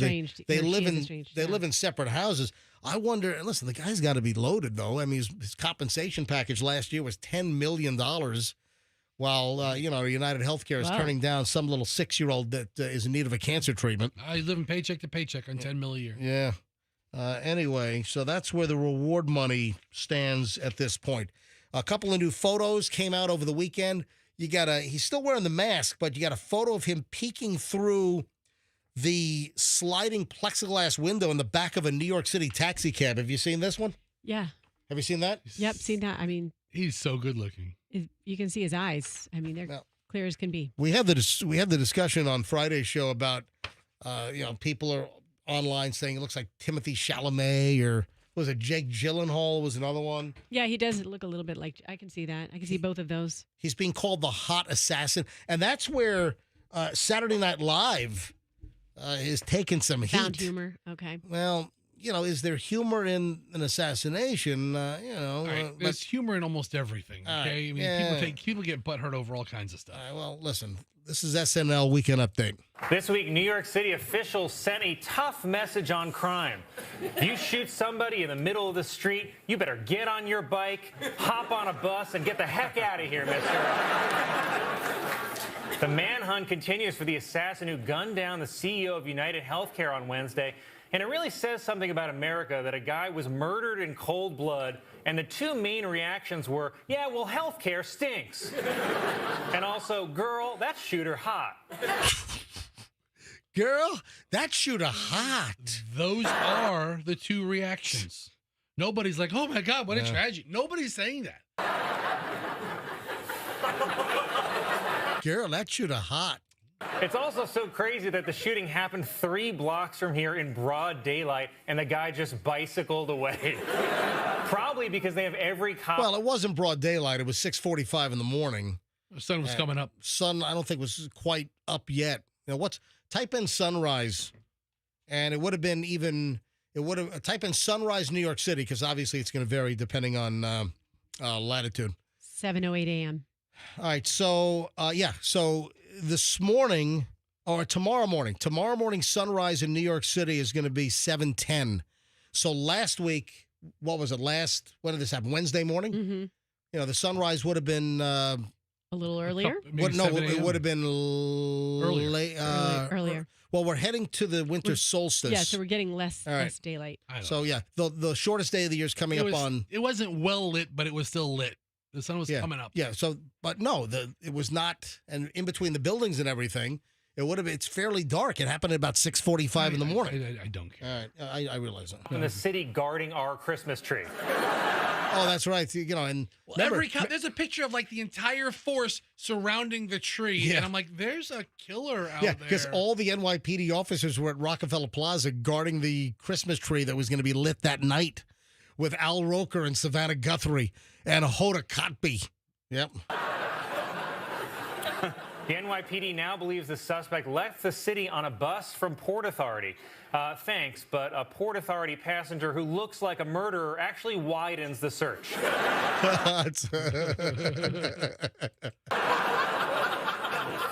It's pretty funny. Listen, if you're a comedy show, these are about as tasteful of jokes as you could do. New York City police say that they were able to get the smiling picture of the suspect after the man apparently was caught on camera at a local hostel flirting with a female employee whose name has been reported as Lucky Ass Betcha Alive.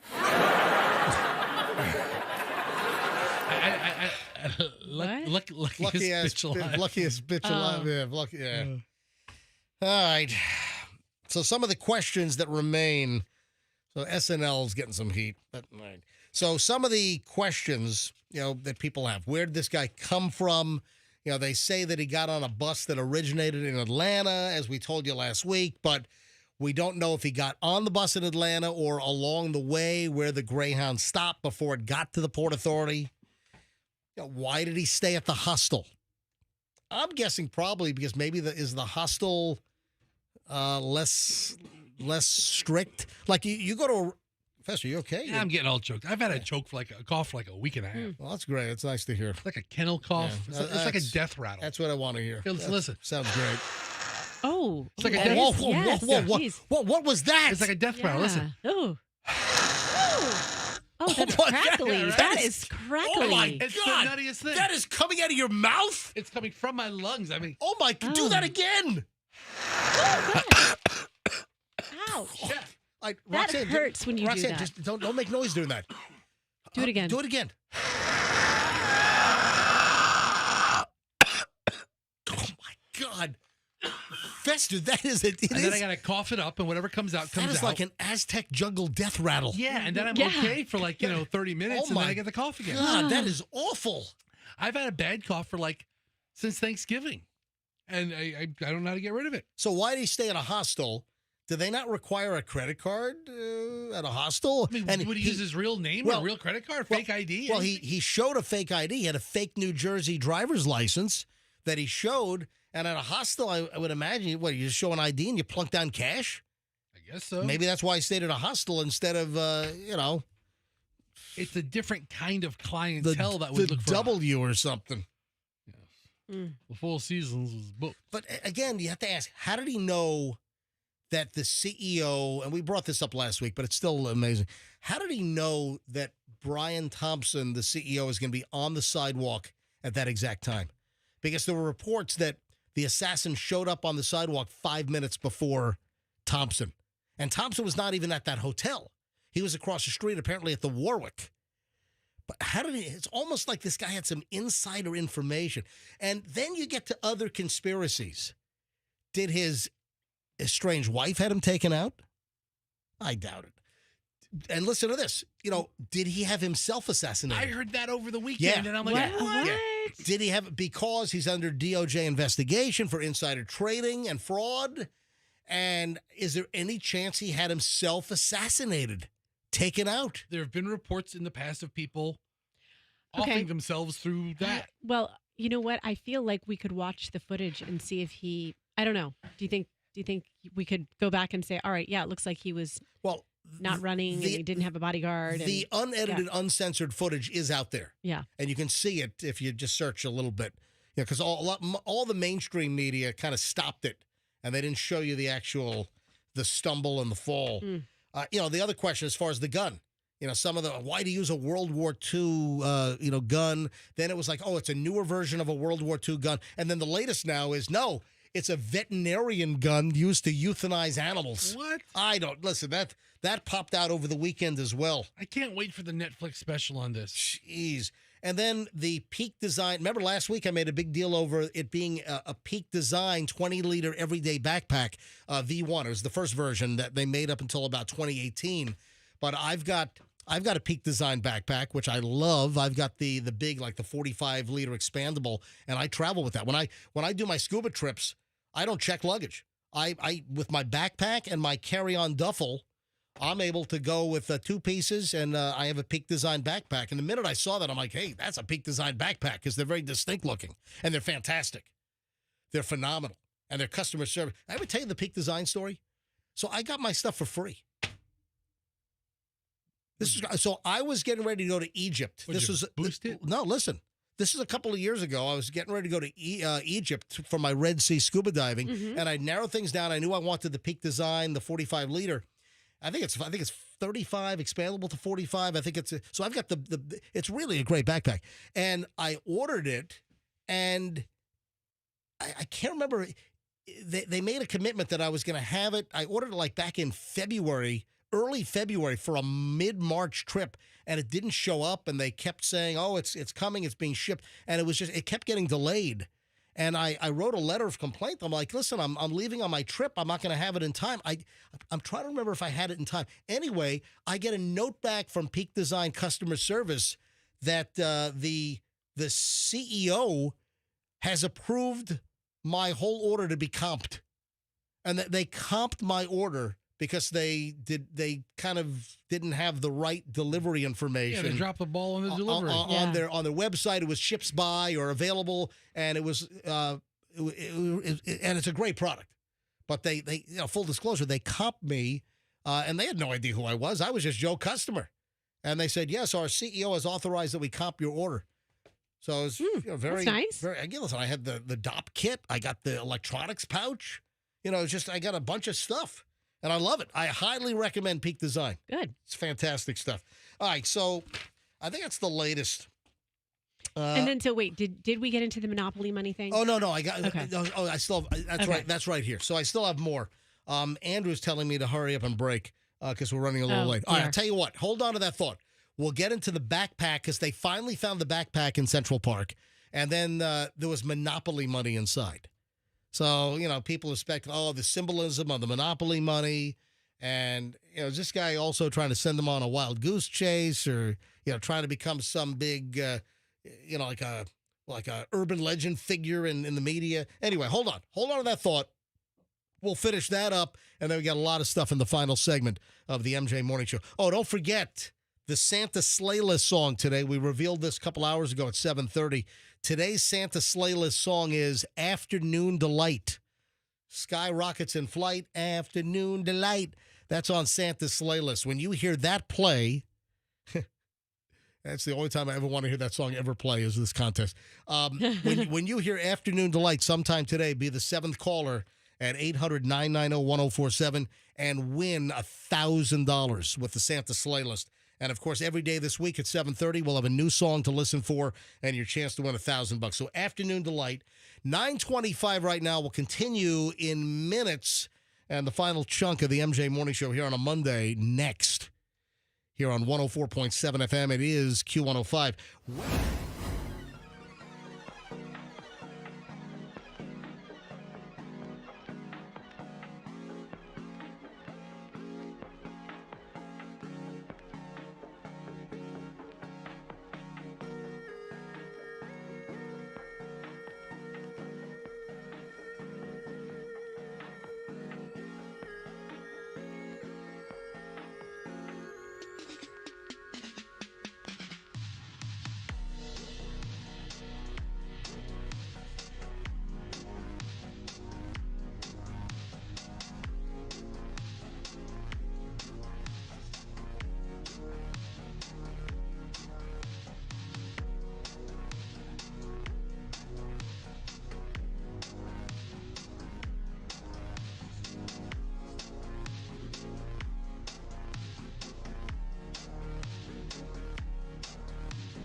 Fester is not in the room right now, but I am really concerned. He's going to walk in probably any moment unless he collapsed in the hall. And listening to his, whatever that horrific noise that's coming out of his lungs. That's a rattle. Mike, it is a death rattle. It's an Aztec death rattle. It's like he's got a diamondback rattlesnake in there. When he breathes, I've never. Here he comes. Hello, Fester. How are you? Welcome back. Hi there. All right. What's happening? What's going on? Any What's shaking? Yeah, what is shaking? Everything when I walk. Make that noise again.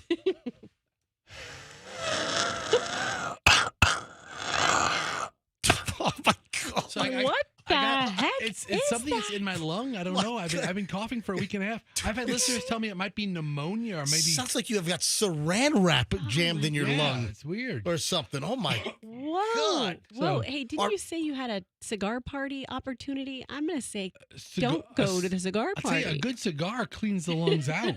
It's the best thing you can do. Hey, Fester, are people sending you texts with that noise that they're commenting on? If there are any doctors listening, if there are any nurses, any nurse practitioners, or if anyone had that sound come out of their face, please send Fester a text and send him a diagnosis. Do it again. One more time. Hold on. Go ahead.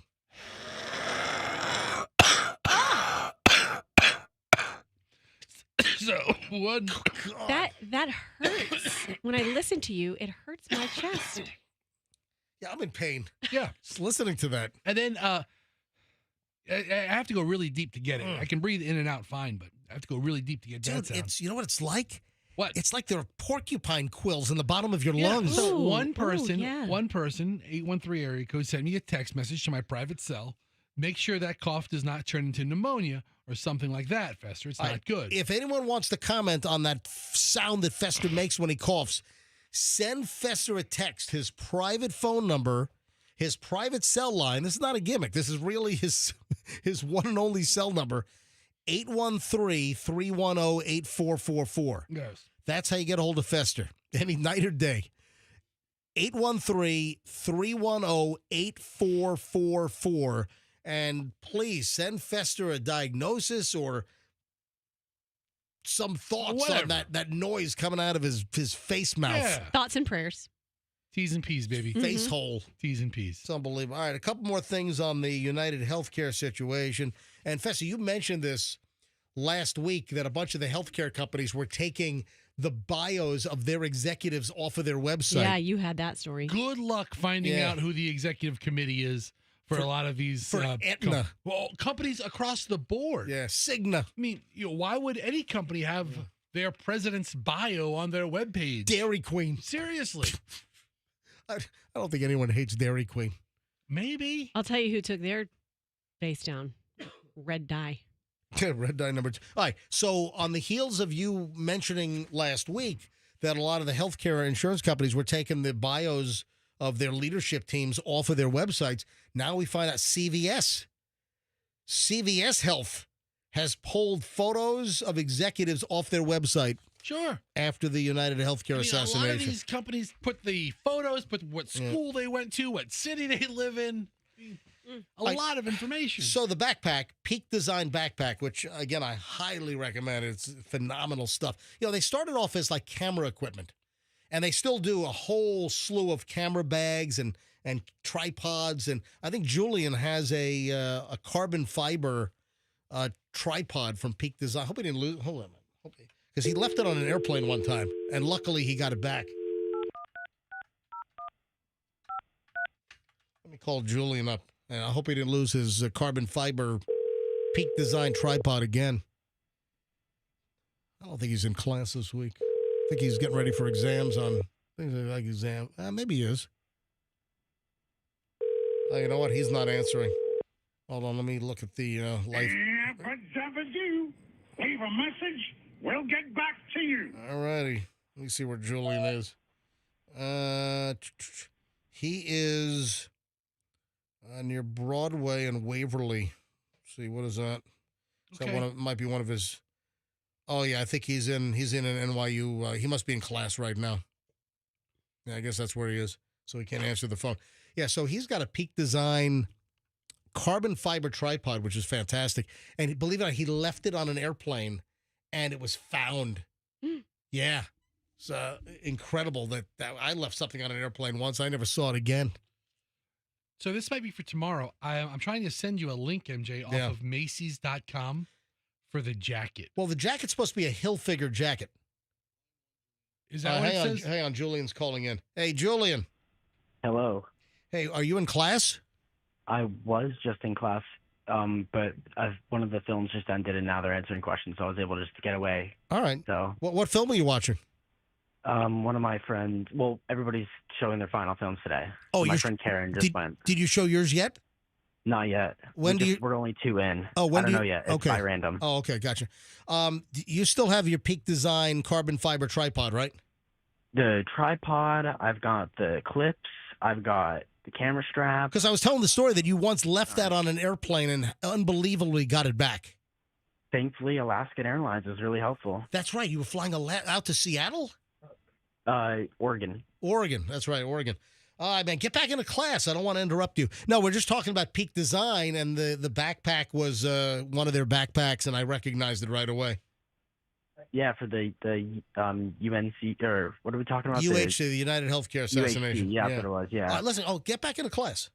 Okay, all right, and then you're showing your final film project for what is it, like a 3 or 5 minute piece? It's about 5.5 minutes. Gotcha. Yeah. All right, let me know how it goes, all right? All right, bye. All right. So Julian wrote and directed and came up with a concept and shot it and edited it, and I guess he's showing it now in class at NYU. Tish. No, it's not on YouTube. I don't think it's on YouTube yet. That's a good question. He will put it on YouTube, so maybe we can have our listeners take a look as well. All right, so back to United Healthcare quickly, and just a couple of other things. So the backpack, I remember last week they searched Central Park for the backpack and they couldn't find it. Yeah. And then we heard that they finally did find the backpack, and it was the Peak Design backpack. But we found out inside was a jacket and Monopoly money. So he ditched the backpack because it was a very distinctive ash gray backpack, and he ditched the damn thing. And then the jacket, lost that, but inside was Monopoly money. And of course, the theory is that why Monopoly money? That he's trying to make a statement that healthcare is like a monopoly, or United Healthcare is like a monopoly, or maybe like phony money and phony fraud. There's a lot of symbolism here. Potentially a lot of symbolism there, like the fraud and the insider trading that Brian Thompson was accused of and still under DOJ investigation. So there's a lot of possibilities there. Oh, listen to this. The hostel, the Upper West Side hostel where the guy stayed, now they're getting all kinds of angry phone calls and bad reviews because they narked on him. They're saying that, the hostile, they turned him in. Because you have a lot of people out there that are like celebrating this assassination and that, big healthcare is finally getting what they deserve. All right. So, I mean, maybe there's a part of society and maybe me that, while murder and assassinations are wrong, it's interesting. And it's, you're kind of pulling for the shooter for at least a little while longer. Stop it. I'm telling you, this is a real thing. Let me tell you right now that I've been outspoken on numerous occasions about insurance companies and them raw dealing folks, delaying treatment, the automatic reflexes, deny.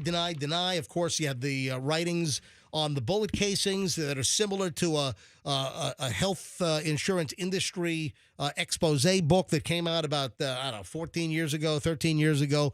I mean, there's all kinds of little interesting little tidbits here. So the Monopoly money, the jacket.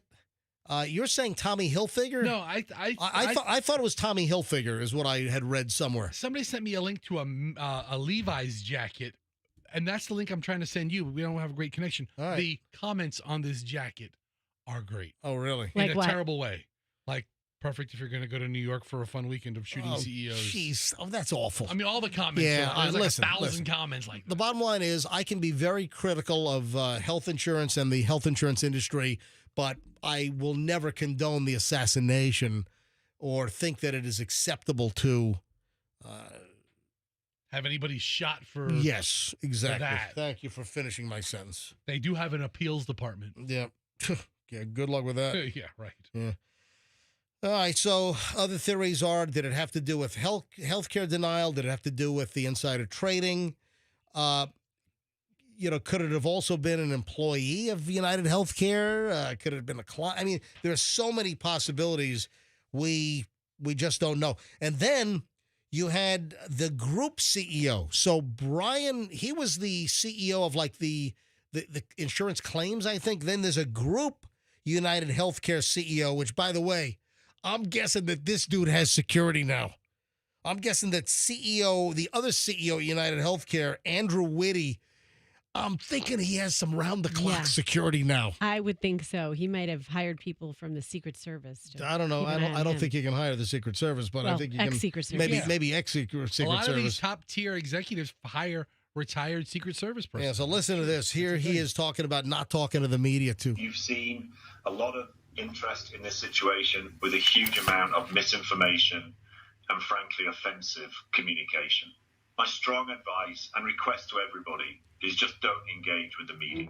So he's telling his people that video leaked. That was an internal video at United Healthcare last week. Don't engage with the media. But listen, up in New York, some are celebrating with an assassin lookalike contest now. Get out of here. Probably Julian's friend who had this Shamalal. Well, at Washington Square Park with the arch, I guess over the weekend they had a CEO shooter lookalike contest with a hoodie and a face mask, and people are showing up trying to look like the assassin. This is nuts. This really has taken on a whole life Dark of its turn. own. Yeah. Absolutely. I think that's about it as far as my pile. Yeah, I think we covered everything that I had. What else do we have before we get out of here? It's 9:44 at the MJ Morning Show. Yeah, just congratulations to the Bucks. They're still alive. Yay! Bucks are first place in the horrid NFC South. Listen, if they win that division, they get to host a playoff game. That's the rules. Yeah, but the NFC South, why is it such a crap fest? Why is it such a diarrhea go round? What's going on in the NFC South? You mentioned diarrhea teams. Oh, man. Oh, you know who's in trouble? The Hawk Tua girl. Did you see there's a guy on one of the reels? I saw a video that there's a guy predicting the Hawk Tua girl is going to go to prison for the whole pump and dump. Oh, for the currency, the crypto. Yeah. Oh, wow. Yeah, we talked about this last week about this whole scheme where it seems that some of the insiders on the Hawk Tua crypto, that they talked it up and sold it before the bottom fell out and it became worthless. So there's a dude. Andrew, did we pull the audio on the here, listen to just a little bit of this before we get out of here. Looks like the Hawktua girl might be going to jail. If you don't know who she is, Haley Welch went mega viral at the beginning of the year for talking about giving a BJ. And she took advantage of this opportunity by creating a podcast called Tua Talks, which Mark Cuban just recently went on. And then just recently, Haley launches Hot Coin, a meme coin that I think is going to end up being the end of her. So here's what happened. She starts promoting it because she's an influencer. It launches and it skyrockets. Goes up 900% with a $500 million market cap. And then within an hour, the entire thing falls out. And then all the retail investors lose all their money. Crash. And then all the allegations start flying about insider trading. As it started happening, her team went into cleanup mode and started putting out there that they are not selling their coins. But you can't hide things on the blockchain. Nope. And it started coming out that the team was dumping. And now today, you have investors filing complaints with the SEC, and you already have a class action suit forming. So what do I think is going to happen? As somebody who owns an investment firm and has a following online, do I think she did this on purpose? No. I think she's young, immature, and inexperienced, and didn't realize what she was doing. And I guess you can add, got bad guidance. They don't But care. Here's what I know about the SEC. They don't care. They don't care. Nope. You can tell them that you just didn't know, and they will hold zero weight to it. And so because, one, they don't like crypto, and two, they don't like influencers marketing it, and three, it looks like she did things you very clearly can't do, I think she ends up doing jail time for this. Wow, so she's going to be Hawk-2ing in a women's lockup. Should be really popular there. Yeah, apparently so. And then finally here, the Jay-Z story. Oh, yeah. Yeah, this is pretty big news. Lawsuit accuses Jay-Z of rape of a 13-year-old girl with Sean Diddy Combs 24 years ago in the year 2000. Well, we talked about this story, but he was the unnamed celebrity, and there's still another unnamed celebrity, female celebrity, who witnessed that. Could that be J-Lo? Good question. A new lawsuit accuses rapper and music mogul Jay-Z, real name Sean Carter, of raping a 13-year-old over 2 decades ago, along with Sean Diddy Combs, an accusation that he calls idiotic. The female accuser is anonymous, identified in the lawsuit only as Jane Doe, claimed the alleged assault occurred after she left an MTV Video Music Awards after party.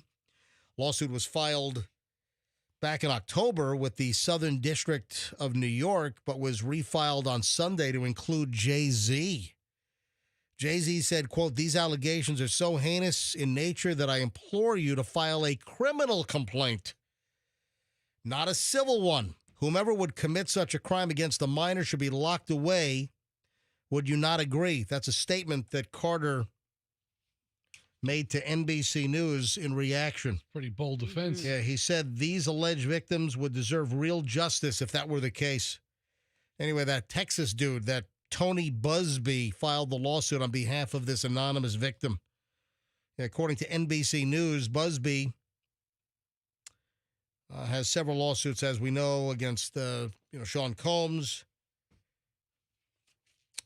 So we'll see. Yeah, the lawsuit says that a friend dropped her off at the VMAs at Radio City Music Hall. She did not have a ticket, and she approached various limousine drivers to try to gain access to the show or an after party. First of all, 13 years old. Where the hell are this girl's parents? That's crazy. 13 years old, and she's hanging outside of Radio City Music Hall.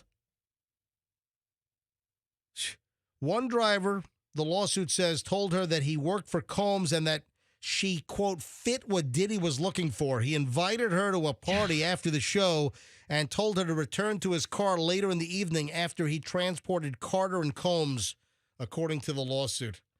Wow, this just gets, thicker and deeper. Unbelievable. So what happens? I don't know.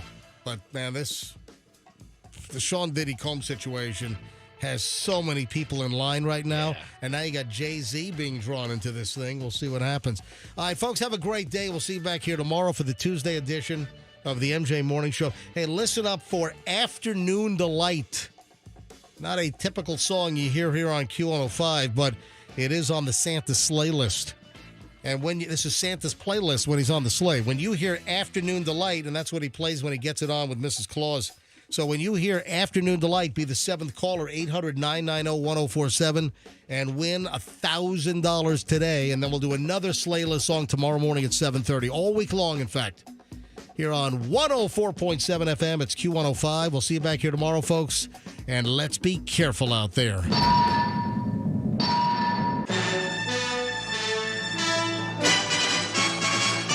For quality windows and expert installation, who do you call?